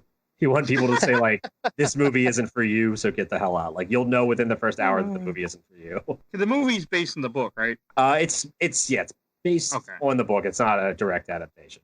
Okay. It's if you really like cinema. Like if you're really like if you would say I like cinema, not I like movies. Yeah, right for you. It was a good picture. That's the movie for you. Yeah, if you're like, I'm a cinephile, then maybe watch Stalker. But if you just go I like movies, then don't watch it. It's not for you. It's a very slow. It's very methodical. It's very deliberate, and there's not a lot of dialogue. A lot of it is just kind of looking at this guy's face and just seeing what his emotion is and trying to infer what's going on through that. That is interesting. Next one. This isn't really a question, but I wanted to read it anyway. From Felix David. Yes, my favorite series of all time. A rare instance of a good book, a good movie, a good game, related and unrelated at the same time. Well, it's kind of weird because it's not just like a good movie. It's also held up as like this amazing Tarkovsky movie that people fucking love now. So it's not like the first Resident Evil I think is a good movie, but this is like a whole different level. It's like the book is held in extremely high regard, the movie's held in extremely high regard, and the game, it's like it's got its audience. Like it's held in high regard by like some people, but it's kind of unknown. Huge Facebook group, actually. Yeah, the people who know it love it, and like it's kind of underknown. So this is a really weird existence. Oh, before we do more questions, I need to step away for a second. Stuart, do you want to kind of talk about the endings? Sure. Yeah. Okay, I'll be right back. So we'll talk about the different endings real quick. There's like, I don't know how to explain them really, because there's a good ending and a bad ending, and then also like 5 other endings. I don't know. Optional endings? Yeah, they're like optional. Like I wouldn't say they're any less. I'd say they're endings for those that are not curious enough to explore and find out the true endings. Yeah, but they work so well that they, like, if that's the ending that you get, you're fine with it. Yeah, it fits the game. Like the first time I played the game, I went to go talk to Guide, and he died on the way there, and so I couldn't get like the true ending of the game. But I didn't know there were different endings. So the ending I got was just like one of the bad endings. I was like, oh, that's how the game ends. That's really cool. I'm gonna play this again. And I got something different. And I was like, oh, what? Like I missed all this stuff. So the true ending of the game. Should I start with the true, or should we go over the bad first? What do you think? Yeah, let's go through the bad ones, because I didn't even know about the true endings. I didn't know about all that extra. Like, you find out so much extra story, story in like the last 5 minutes of the game. Yeah, you find out like basically all of it. You're literally talking to like the main antagonists who are telling you everything. Yeah. So there are 7 endings in this game. 5 are the false endings, is how they're known. And what happens is when you get to this Chernobyl power plant at the end, you've got to fight through fucking hundreds of monolith fighters. I think there's like 200 monolith fighters in there, I want to say, that you were like Jesus battling. Christ. Yeah, it's a lot. And they all have the best armor and the best guns. Some of them are carrying like these EM electromagnetic rifles that you've never seen before, just essentially like the Gauss guns from Fallout. And you are burning your way through them, and you finally find this like crack in the wall. You walk in and you see the Wish Granter, and it's just, I mean, like, you hear about the monolith, but it is like this giant monolith that's like 2001 the space, like a Space Odyssey style thing, where it's just towering above you, and you've got to go through this maze to get to it, that you're being like teleported around. Sam, which ending did you get this time? You got Greedy? The very first time I got the quote-unquote positive ending, which I thought was like kind of cheated. What happens is you go up to it, you go up to the monolith, and your guy says something like, "I want the zone to disappear," or whatever, and like, you know, the screen flashes bright, and then you see like all birds and green trees, and I was like, "Fuck yeah, man! I killed it! First try, best ending." And then like he blinks, and you see him open up his eyes, and his like eyes are gone. He has no eyes left. He's blind or whatever, it's and like the zone disappears, but only for him. Yeah. And like that, the game ends, and you're just like, oh well, fuck me. I got the second time I played this game, I got a different ending, which I was surprised by. I got the greedy ending because I had like a whole bunch of money, and I think it is like one of the best endings because you see you're in the complex, and one of the loose bolts falls down, and when you see the loose bolt fall down, and then you watch your character look at it, and he sees it as money. Yeah, and he then picks it up, and it's a gold coin or something. Yeah, and then it just starts to rain all these gold coins, and you're like, uh-oh, this isn't good. And then it just cuts to him holding one of the gold coins, and it starts zooming out, and you see he's entirely crushed by all of this rubble. Yeah, he's not holding the gold coin; he's holding the falls bolt. on him. Yeah, he's holding the bolt, and it's like it's just his hand sticking out of this pile of debris. Yeah, wow, that is actually a really great ending. That was the first ending I got that I loved, and I didn't realize that there was a different ending of the game. I thought that was the ending, and I was like, that was awesome. I much prefer that one to the what is I think called the positive ending, quote unquote, where he wants the zone to disappear and he goes blind. There's also the ruler ending, which is where you say, "I want to rule the world," and start playing the '80s song in the background. Yeah, by Tears for Fears. That's. I had to. I couldn't help it when you said that. That'd be great. That would be fantastic if that's what the game. But that's like you start being lifted into the air, and some like light starts shooting out of your arms and your face, and you just start like going, like you start having like this epileptic fit, and the monolith starts to like pulsate, and you start to pulsate, and then you start to disappear. And like that's a really fucking weird one, because it's like, I want to rule the world, and then you get kind of, it implies like you're absorbed by the monolith, and so you're part of the monolith that rules the world. That's a really bizarre one. It's a strange ass game. I got the bad ending, or one of the ending where I got the one you went blind, which I consider that's the positive ending. Yeah. So then there's the immortality ending, where I think that's like the base one. As long as you don't have like any reputation that's not like really good or really bad, that's like the most neutral one. You have to have like less than 50,000 rubles. That wasn't hard to be alive. This is like the basic one where you say, "I want immortality," and like it kind of zooms on you, and there's this big flash, and you're turned into like a stainless steel statue. Which is, that's the most basic ending. I still really like that one. I think that was like also really ironic and fun. Metal as fuck. What is the true ending in quotations? Well, let's go over there's one more bad ending, which is the negative ending. This is the exact opposite of the positive, where you say, "Humanity is corrupt, mankind must be controlled." And I want to say with that one, like everything goes dark, and it's like you standing in this like black room, you can't see anything. and like all these pictures start to flash up on the screen, and it's like you're seeing everything in the world all at once, and then it just zooms out and you're standing in like complete darkness. And it's just like that's the ending, and it's like, what the fuck? What does that even mean? That's the last bad ending. Then you get to the quote unquote true endings, which this is you have to go talk to Guide, and you have got to go get like he reveals. That's when you find out that you're STALKER. You've been to the Wish Granter before, and you realize that it was all an illusion. That's what like they tell you, like it's like a monkey's paw scenario where it gives you this fake thing, and that instead of going to the Wish Granter, you have to go into a secret lab connected to it, which is like instead of going into this wall, you go the other direction. You find this like ladder going up. You've got to go decode a door, and Monolith fight guys are like they start spawning in and like just flinging themselves at you because they're just desperately not letting you in there. And you walk in, and that's when you come across the C consciousness, C-consciousness is what it's called, and it's like it's really bizarre. It's like 6 tubes that are all connected to each other, and a hologram in the middle. That's like just a guy, and like you walk in, and he literally starts talking to you. And he tells you how the goal, like he tells you what they are, how the zone became a thing. This is when, like Sam said, this is when you learn everything about the game. If you wanted information, this is the information dump. This is it. This is your reward for getting to the end of STALKER, is learning everything there is to learn about STALKER. Okay, that is cool. Yeah, I mean, people, I didn't even know about that room until I posted in the STALKER group that I beat the game. They're like, well, did you do this? Did you do that? And I'm like, nope. They're like, you're missing out on the truth. I mean, they talked and talked. And I'm just like, you know what? And as soon as they said more Monolith guards, I'm like, yeah, I'm good. I'm done. It's not that bad of a fight. Like you get a really like you're at the end of a hallway and you have this crazy good defensive position. I was running out of ammo. I was running. I mean, I was almost out of med kicks because in that last room, I don't know if you mentioned it, you're constantly being irradiated.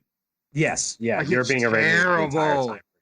I was not. I had because of the I guess because of the suit and the anomalies, but I was able to artifacts. Yeah. That being said, there was that one. There was like a secret room. I think you go into, and you were like in the fucking cooling cores. You see the rods, the actual rods. You go down there. That's where I found the exosuit. There was like a huge stash down there, and I was like, "Why didn't you get out of here?" I think there's like a awesome gun. There's a shitload of ammo and medicine.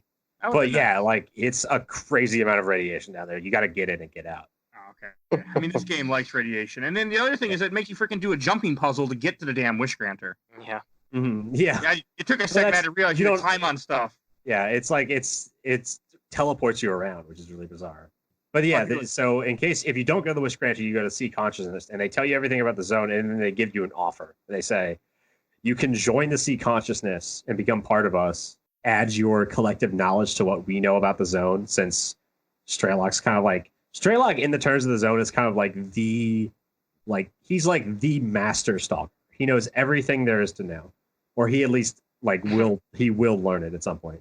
So like, because you're this insane stalker, because you know everything about the zone that we don't know, because we're just this consciousness trapped in a tube, you add your knowledge to ours, and you can either join them,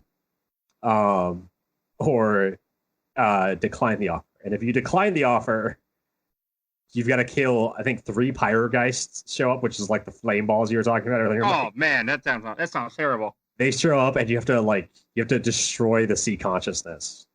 And yeah, the true ending of the game is declining the offer and destroying the C Consciousness. That's the canon ending.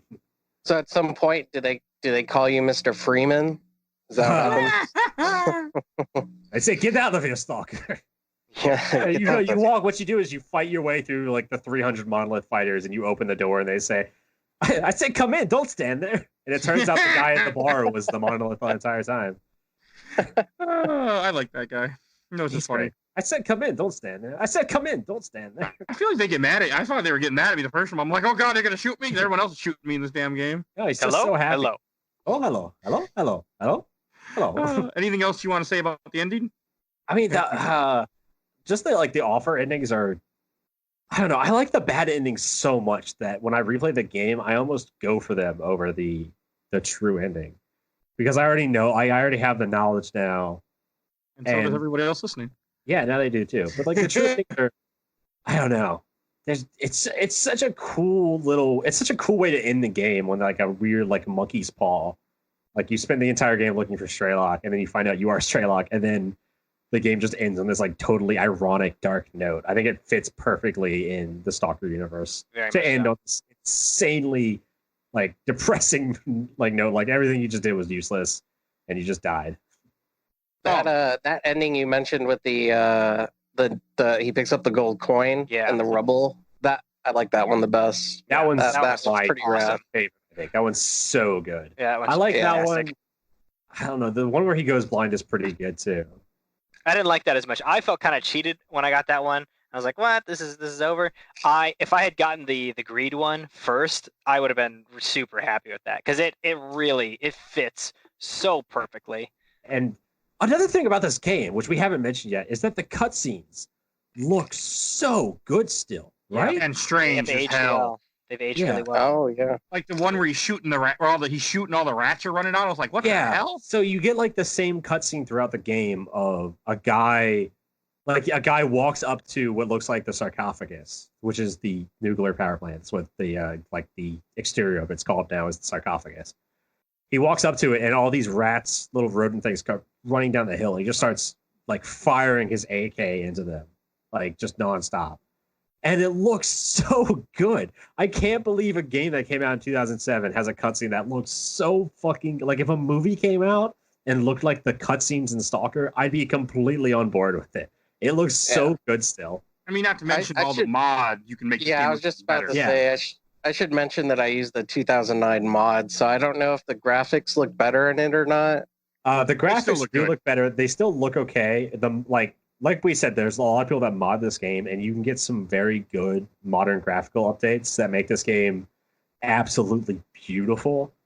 Yeah. But yeah, this game has like a weird look to it that's kind of like dark, and it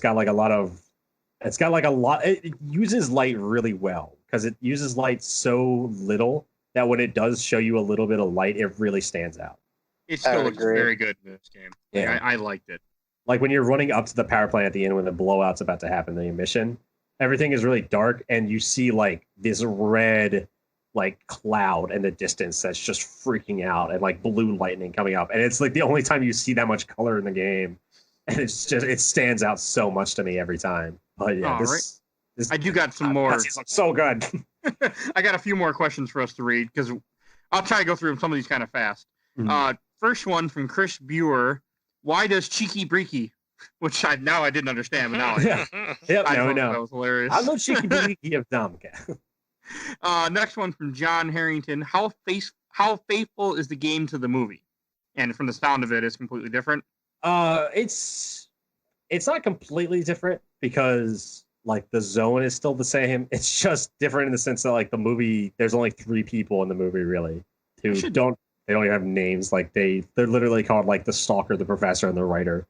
And then I think the Stalker's wife appears in it, and he's only called Stalker's wife, his daughter. I think his daughter is actually the only character in the movie that has a name. She's called Monkey. I have to try to find what the fuck. I have to try to find this something. I watched it. Well, in the book, she's called Monkey because she's got like this gold fur, these totally black totally black pupils. She looks like a weird like mutated child. Oh, I'm assuming the movie's not on anything streamable. I think the movie is I think the movie's in public domain now, so you can probably just watch it online. Every time I watch it on public domain sites that are like, because it is like this big cinema, like it is like a big cinematic achievement. It is a Tarkovsky movie, so you can find it on a lot of like educational sites as well. Let's take a look at that. It's different because there's like a lot of shit going on in the game that can kill you. There's a lot more people. There's a lot more mutants. The movie is more like intimate, where it's just 3 guys in a zone, like trying to survive, and just this world's kind of fucking with them. Okay, I might have to try to find this. I don't know if I will, but I'm thinking about it now. You got to get past the first hour. Get past the first hour, and you'll like. I got a phone. I'll be okay. Yeah. Next, another question I wanted to read. This is from Jake Turrell, who also is a co-host of a show called The Popular Court, which is really good. You should listen to it. I really like it. He's a real cool guy to listen to the show every week. But his first, he had 3-part questions. I'll read all 3 of it. How easy is it to get into? From a guy who just first played it, I mean, the first, as we said before, the first 3 hours are tough, but then it starts to make sense. Mm. And would you like to see? Oh, sorry. I would counter and say that it's easy to get into. For people that don't know, because the reason why I haven't been so talkative is because I only played the first 3 to 4 hours of it. Yeah. So I would say it's easy to get into. I actually can't wait to go back to it. So that's my opinion. Well, you'll get the sequels probably eventually on the show, I'm assuming. So, hey, maybe Stalker 2 that's never happening on the show. Yeah, it will never happen. To all the people, look. So the message to everybody out there: I would like Stalker 2 as well. It's not going to happen, and if it does happen, it's not going to be what we want it to be. Yeah, it's been too long, and we've been screwed too many times. And his next part was, would you like to see HD versions of this game? And essentially with mods, you absolutely can. Yeah. Yeah, yeah. Like the mods are great, personally. But if let's say there was a really professionally done HD remake of this game, I'd be playing the shit out of it. I would never even talk to people anymore. I would be done with life. I would just sit in my house and I would play Shadow of Chernobyl until somebody came to foreclose on me. Like that's what I definitely don't want that to happen because I need you for the show. Yeah. So, if Stalker Shadow of Chernobyl HD remake comes out, I'm gone. Stuart checked out during the Stalker period. We don't hear from him anymore. There's the week that Exodus came out, and I was like, you guys were like, hey, we're doing the show this week. I was like, yeah, what? Yeah, okay. What? That was still early on, though. That was when like RE2 came out, right? It wasn't that like our 5th or... That was really early. Yeah, that was a rough week for me because I was like, I got to get through Resident Evil 2 so I can play Resident Evil 2. I got to get through Resident Evil 2 so I can play Metro Exodus. Oh, we had Golden Sun around that time too. Yeah. I was burning through those games because I was like, I gotta get this done so I can play Exodus again. Oh, here's the next question. Actually, I thought that's perfect for this. From Jake. How does it hold up to its modern analogs, Fallout, Metro, etc.? Ah, man. It really stands in a category of its own. We talked about it a little earlier. This game is not like any other game that I've played with the anomalies and the way it's structured. Like you'll see elements repeated in other games, but if you're a big fan of Fallout, if you're a big fan of Metro, you'll love this game. This is it's just like the most like open world game is, where it's like nothing really, like the main quest exists, but it only really serves to have you in this world. Like the world is the game. Yeah, 100% agree with that. I can't stress that enough. The world is the most important thing in the game. I mean that in terms of in the game universe, the zone itself is important, but then like in terms of the AI and the creatures and the anomalies and just the atmosphere, it's so different. Like Fallout touches on it. It has similar themes. The same thing with Metro. Metro is a fantastic game series that I also absolutely love. But Metro doesn't have the same feel to it. It's a little like too clean almost. Which is weird to say like the Metro games are too clean, but yeah. They're more underground as well, I would say. Yeah. I've never played any of them yet. I really want to. They're linear. Yeah, they're very linear. Well, even Exodus is pretty linear. Like I know a lot of people were complaining about the open world aspect of it, but it's a really linear game still. Stalker is not linear. Not at all. Yep. All right. Got another question. This is from Jordan. Sorry if I butcher your name. Etherton. He's a friend of DJ. And he said, do you feel that it gets better after you get yourself established with equipment and stuff? Oh, I would say 100%. God, yes. Yeah. It gets so much better, which is crazy to think. Yeah. This game, I mean, the first couple hours of this game are like a scramble to survive and understand the world. And then once you do, it's like, it becomes a totally different game. That's why I always rush the military base. Every time Stuart's like, yeah, you'll get fucked if you go to the military base. Yeah. Every time. I always rush military base. What's funny is that I do it now too. Mm-hmm. Yep. Because I'm like, if we go to the military base first, Sam and I go to the military base with a fucking Makarov pistol. Yep. So like, if we can just get one guy, we can get his AK and do better. Which actually is funny because we were talking while we were talking about doing this game. I was mentioning how this game has a ridiculous speed run on it that I saw, where it was like, I saw like speed runs that are like 15 minutes, like 15 to 20 minutes consistently. And Sam knows before this episode, I actually tried it and I got pretty fucking far. I got like almost to Pripyat in about 15 minutes. Nice. Crazy. And like, yeah, as long as you like know how to trade up in this game, you'll do fine. Did you beat it in the speed run, or did you get killed? I did not, because I did it wrong. Oh. Because in the speed run, people were going. I couldn't figure out how to get past the brain scorcher, because that was the big thing. To get past the brain scorcher in the game, you need the psi emissions helmet, which you get from the scientists in Yantar, like Yantar. Or you find it in a box, I think. No, you can only get it from the scientists. I guess I didn't have it then, because I killed them. He died on me. He gives it to you even if you fail the quest, because in this game, even if you fail quest, you can still continue playing a stalker. Because I had it in my inventory. I was like, I thought I found it in a box. But that makes more sense. I think he gives it to you to test it, and he can get totally fucking dunked on by zombies, and you're like, all right, I guess I'll just continue going.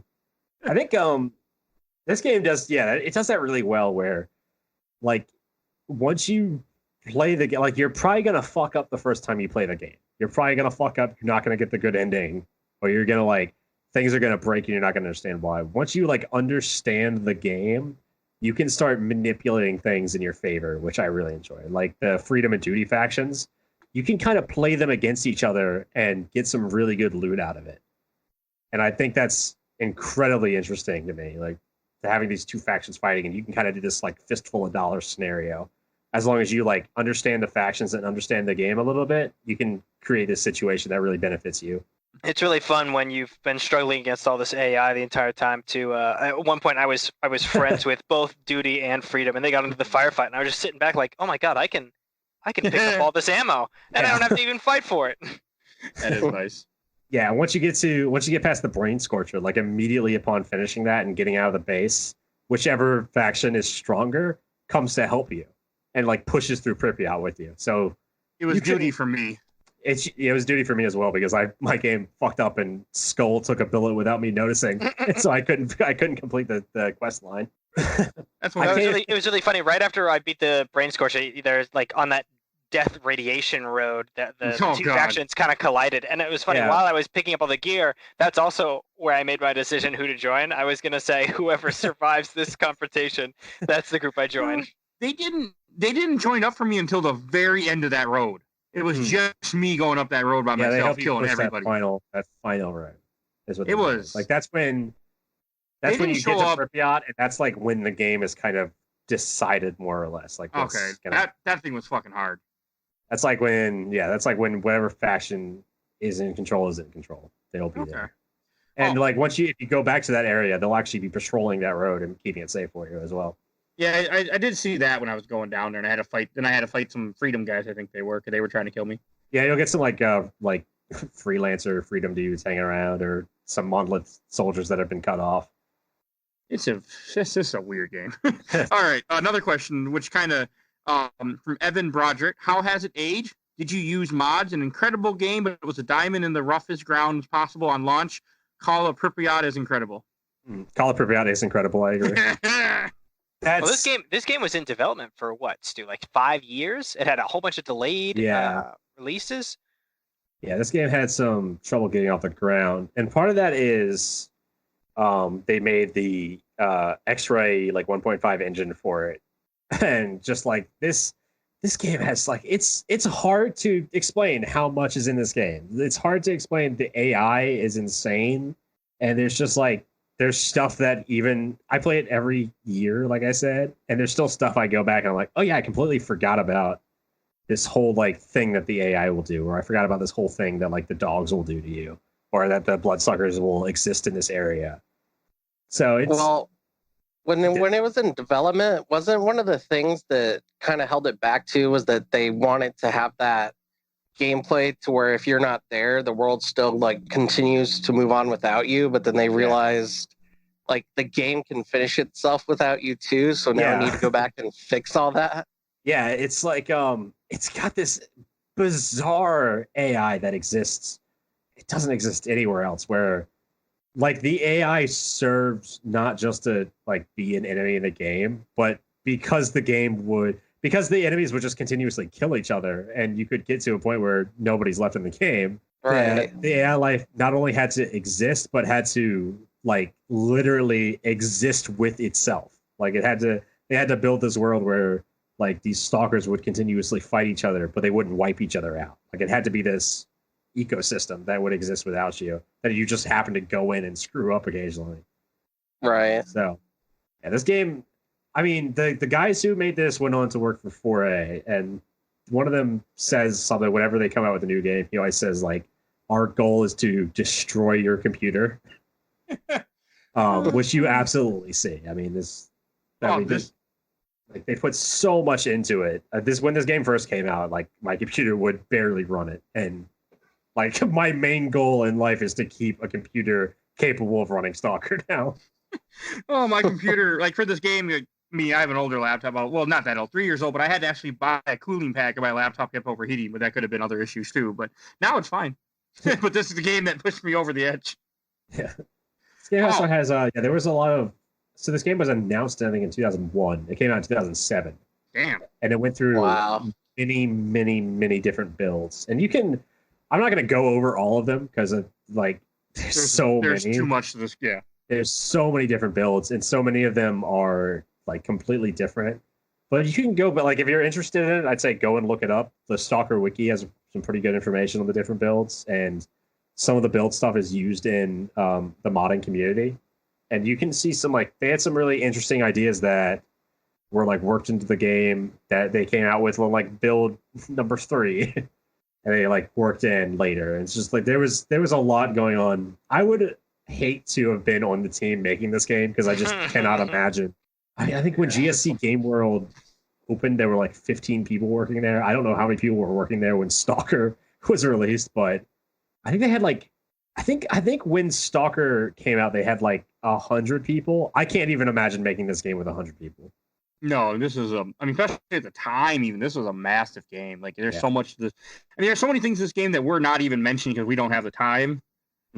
Because there's just, I was looking at some of the questions I had, and people were like, "Oh, talk about the X-ray, talk about this." X-ray is something to do with the engine or something, but there's the X-ray graphics engine that's just. There's just so much to this game, and like I said before, the fan base of this game is I didn't realize what it was until I started trying to promote it and start talking to people about this game, and it is massive. Like how much people love this game is definitely a classic to so many people, not to me, but to so many people. I mean, even just the ragdoll in this game is unbelievable. This is a 2007 game, and all the like everything you kill has a ragdoll that interacts with each other and continues to exist in the game the entire time. Like, I like when you kill things and they go every so often they kind of go fall in somewhere. I've had a few glitchy ones that were kind of funny.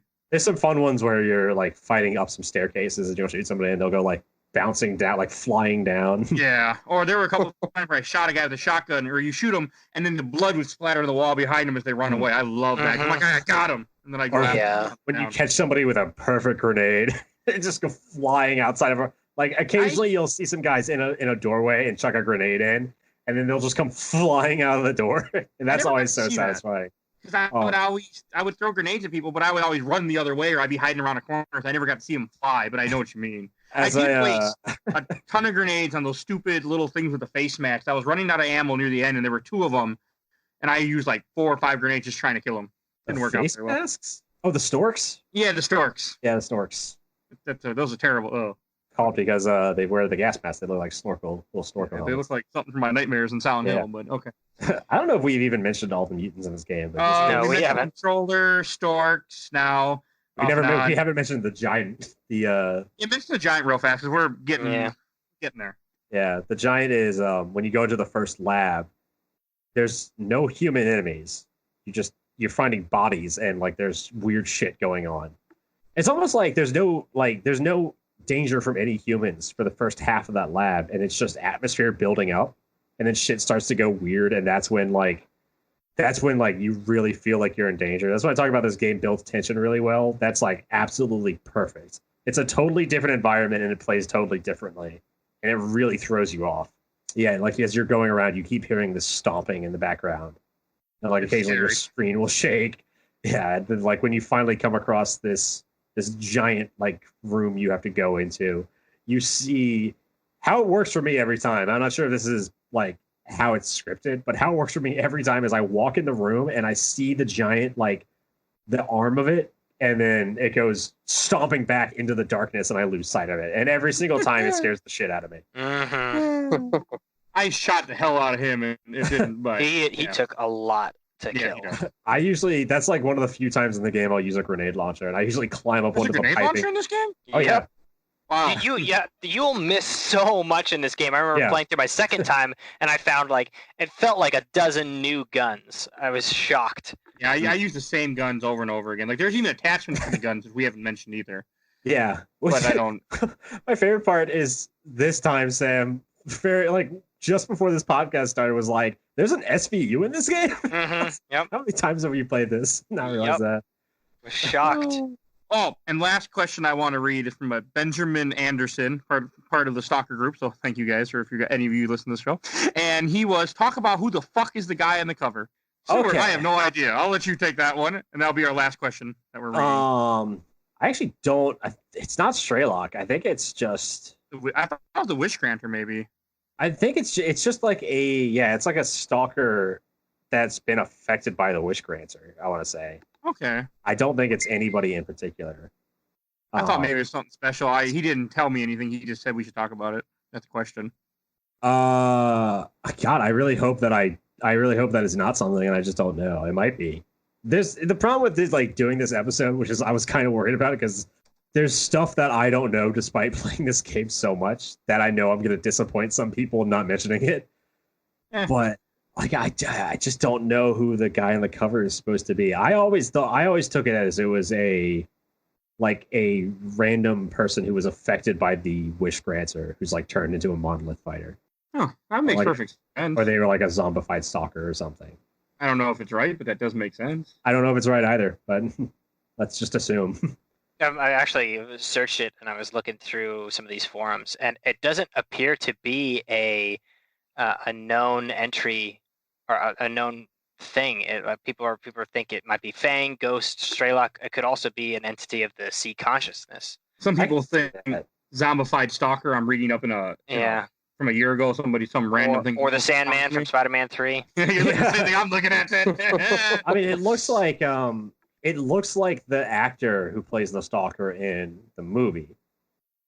So to me, that says it could be Stray-Lock, and maybe it's a Stray-Lock that was affected by the Wish Granter. But because you never see Stray-Lock's face in this game, so you don't know. You get the I assume he's not hideous. I always thought it was just post-apocalyptic Keith Richards. No, I think it's a new supervillain that I've just made up called the Cheese Man. Okay. The Shaky Breaky Man. It's the Shaky Breaky Man. Fucking Christ, that would terrify me. Watch out, kids! The Shaky Breaky Man's gonna get you. I can see Russians having that be in one of their things they say. Copywriting it now.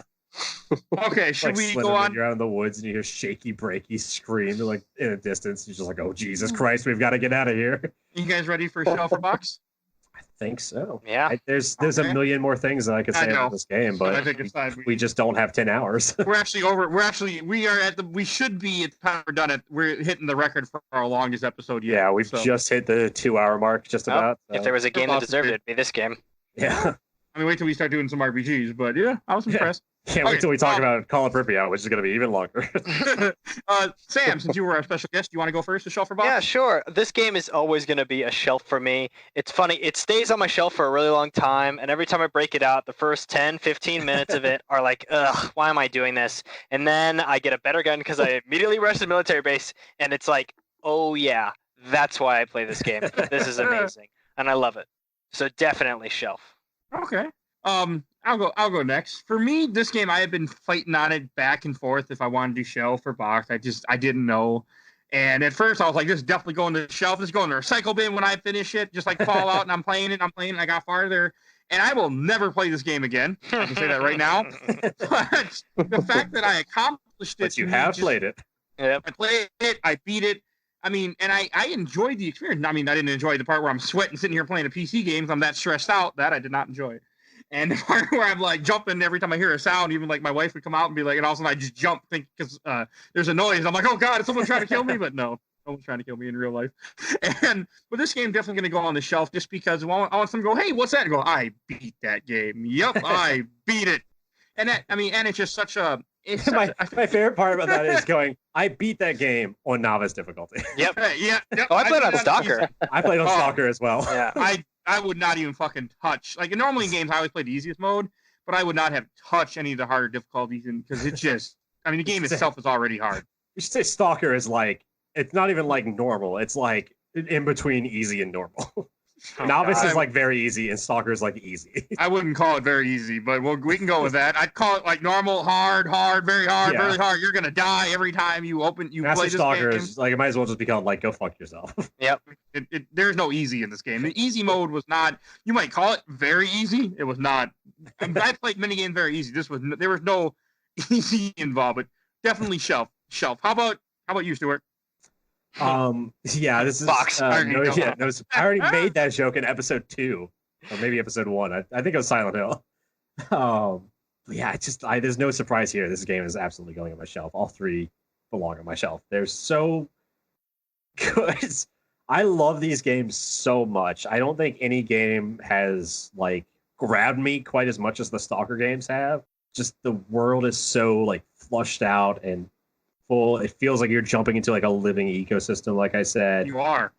Yeah, you are. I mean, you are building. You're jumping into a virtual ecosystem. This game, I don't think any other game has like moments that are as tense as this. That moments are tense like this, I should say. There are other games that are tense, but Stalker just builds that so well, where you'll suddenly be thrust into a completely new environment, and no matter how many times you played the game, you know that this new environment is dangerous, and you still have that like pressure down on you. Like I said earlier, I've heard a lot of people call this game claustrophobic. I've heard a lot of people call it like dark, and it's something about like that atmosphere will be like with me forever. It's one of my favorite games of all time. It's 100% going on my shelf. It's probably going in his display case. It's probably just going to be on a disc in my CD drive at all times. Yeah, right. I just bought it on Steam, but hey. I have it on Steam as well, but I'll find a CD for it. Just in case. Yeah, I mean they still sell CD PC games, or at least, well, my wife bought one Broken Age she bought, which doesn't come with a CD, it comes with a code inside the case. Oh yeah, those are so dumb. Yeah, but no, Stefan, how about you? I pretty much agree with what everyone said. I mean, Stuart kind of summed it up pretty good. But when I've played games like this, there actually isn't any game like this. Like Fallout, like when you play first-person Fallout, first-person, you play Elder Scrolls. All those games have their quirks and kind of like the things that make them what they are. But for some reason, they have charm, and Stalker is like charmless in the best way. Oh, yeah, he didn't disappear for everyone else, just me? All of a sudden he was gone. Oh, what? Yeah, no, he's right here. Okay. Yeah. Difficulties. Poor connection. Technical difficulties. But no, Stalker was its own experience. There was just something about it that just kind of took me in and made me want to enjoy the world. I actually didn't even get to finish it, but I'm still going to go back to it just to get that, hopefully the greed ending, because that ending sounds awesome. Oh, yeah. A bunch of money on you. Good luck getting that much money in this game. I ended the game with. Well, I don't know if Mike wants to hear this. I ended the game with 200,000 rubles. So how? I had like 10,000. I sell everything. Yeah, you sell in the artifacts, and you can make some serious cash. Yeah. So this is definitely going on my shelf, and I'm actually glad Stuart chose this game. He was telling me before we got here that you'll probably like this one, and I was like, well, we'll see. And he was right. We have similar tastes, and I love Stalker, so I know you'll love Stalker. It's true. We do. So yeah, it's definitely going on the shelf. We now outnumber Mike with our love of survival horror, and Sam's a survival horror fan. Oh yeah, so diehard survival horror. Now Mike's alone. Nice. I don't like them, but hey, Silent Hill and RE2 are more popular. God, we should have just hijacked this podcast and talk about the Resident Evil 2 remake. Oh my God! We can do that eventually. Eventually, I'll gladly put it on the show coming up here if you guys want to do it. When it starts getting cheaper, I'll buy it, and I would love to do an episode on it later. Let's just put it out as like playing Resident Evil 2, the original, and then like again, and then like 10 minutes in, we're like, oh, let's talk about the remake now. For the next 2 hours. Right. Man, this show's already going to be this show. Hey, our longest episode. We already hit that point. That's true. Before this Skype call kills itself, because I keep seeing poor connection pop up on my screen. Yeah, I'm a little worried. It's worrying me too. Everything's been down today. Can't get on Gmail. Can't get on anything. Been a bad day. Look, I'm going to introduce what we're playing next week. Next week essentially became my pick because I love these games. We're playing Sonic 3 and Sonic and Knuckles because essentially they're one big game. I mean, yeah, we're going back to. I mean, I'm playing with save states, but hey, I already beat them for this. And they are so. I am so excited to talk about that. So that's what you can look forward to next week. And we're almost done with our season 1 of this podcast. Yeah. Yay. It all came out of a joke. Yeah, we have completely illogically thrown seasons in here, and we're almost done with season 1. So yeah, I mean they're just kind of based on what our first the first season is based on our first initial 4 picks for each of us, and then a couple extra bonus that were thrown in that we're calling it season 1, and then we're also gonna have another bonus episode for you, which you should. The first one would have just been uploaded right before this one comes up. Hopefully. It depends on whether or not I can get on Gmail. We are right on task, guys. Then we're going to have a second bonus episode for you guys at the end of our season 1, which will be about 3 more games we got coming up after you listen to this one. We got Sonic and Knuckles. I'll just say it on the show. We got Sonic and Knuckles. We got Blood Omen, Legacy of Kain. And we also have upcoming Aladdin for Genesis or SNES, or we'll probably talk about both. And that will be, and then we're gonna have a bonus episode. We're gonna talk about what we did in season 1 of our game, what our numbers were for some of our episodes, what we enjoyed, and all kind of break down the season for you guys. So you something to look forward to. Yeah, like a little look behind the curtain. Yeah, which is and I want to point out too that I told Mike, I was like, Mike, we can't announce all these games, but Mike cannot help himself. He wants to tell you every single thing possible. I only post up to 3 at a time because I don't want to post the entire list in case we change our mind, which we have a couple times. What's funny is what's funny is we've been looking for guests, and I realized pretty quickly that I couldn't ask people to guest on the show and not tell them what we were playing. And so I was like, when can you guest? And they're like, oh, I don't know. What are you playing? I'm like, I kind of have to tell them the entire schedule. Oh, I don't mind. I mean, we have a game upcoming here in a few months that we're playing that would have been changed, but we have a guest, so it's staying in the schedule. Yeah. But I'm also hoping to get DJ back for that one because it's a fluid list. Yeah, I mean it's mostly stayed the same. We have it pretty well planned out. We're actually planned out until October. Yeah, believe it or not, there is a system in place behind this madness. Yeah. Yeah. And before we do completely shut down, if you guys get a chance, I mentioned earlier, please take a listen to that Freak Nation podcast. I'll have the link in the show notes. And Sam, since you're our special guest, anything you want to plug? No. I just had a lot of fun being on and talking with you guys. It's I listen to a lot of podcasts and professional audio engineer, Sam. No, I just no. I have to do this to Sam now because Sam has a habit of always introducing me as oh my god, yeah. Player. And you can find us on. Okay, I'll start. You can find us on Facebook. You can find us on Instagram as Games My Mom Found. We are also on Twitter, on Instagram, Facebook every day. Usually twice a day, I post different images of whatever the upcoming game is. Stalker was a tough one. Still a tough one to find images to post, but there will be. So please follow us on social media, and also I will. If you liked our great intro, it was a guy named Mike Stoney, Bulby. He can be found on SoundCloud. We are off his EP, Bite the Bullet. And I appreciate you guys to go follow him and take a listen to his music. Really catchy. It is really catchy. I gotta remember. I'm doing it from memory because I don't have it written in front of me. DJ always did it. And anything you guys want to plug right before we shut down? I don't think so. I said that as if I did, but I just want to do a fun fact real quick for the show. Our AKA Bulby, the song that plays before and after. Everyone agreed to that one, but except for me, I wanted to play a track from X-Men 2 Clone Wars. Everyone was like, no.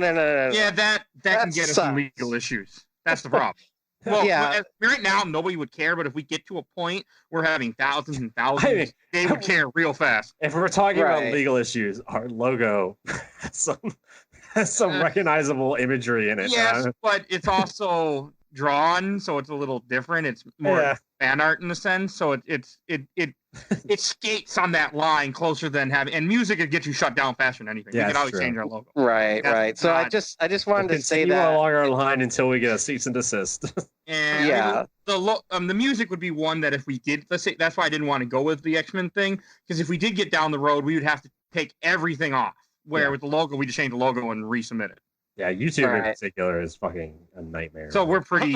That's a big reason why when he got permission from Balby or Mike Stoney to do it, I went. That's why I jumped on. Our theme song is awesome, though. I want everyone to know that I'm glad DJ picked that because it is awesome. I really do dig it. I had never heard of Balby before. And he was like, "Oh yeah, I got this song we totally do," and it's like, "Okay, like, sure, why not?" And here I was like, "Oh, that's perfect. That fits perfectly." Shut up, Stefan. I mean, it's no X-Men. All right. Well, I want to thank everyone for listening. You guys have a wonderful day. Bye, everybody. See ya. Bye. Cheeky Freaky.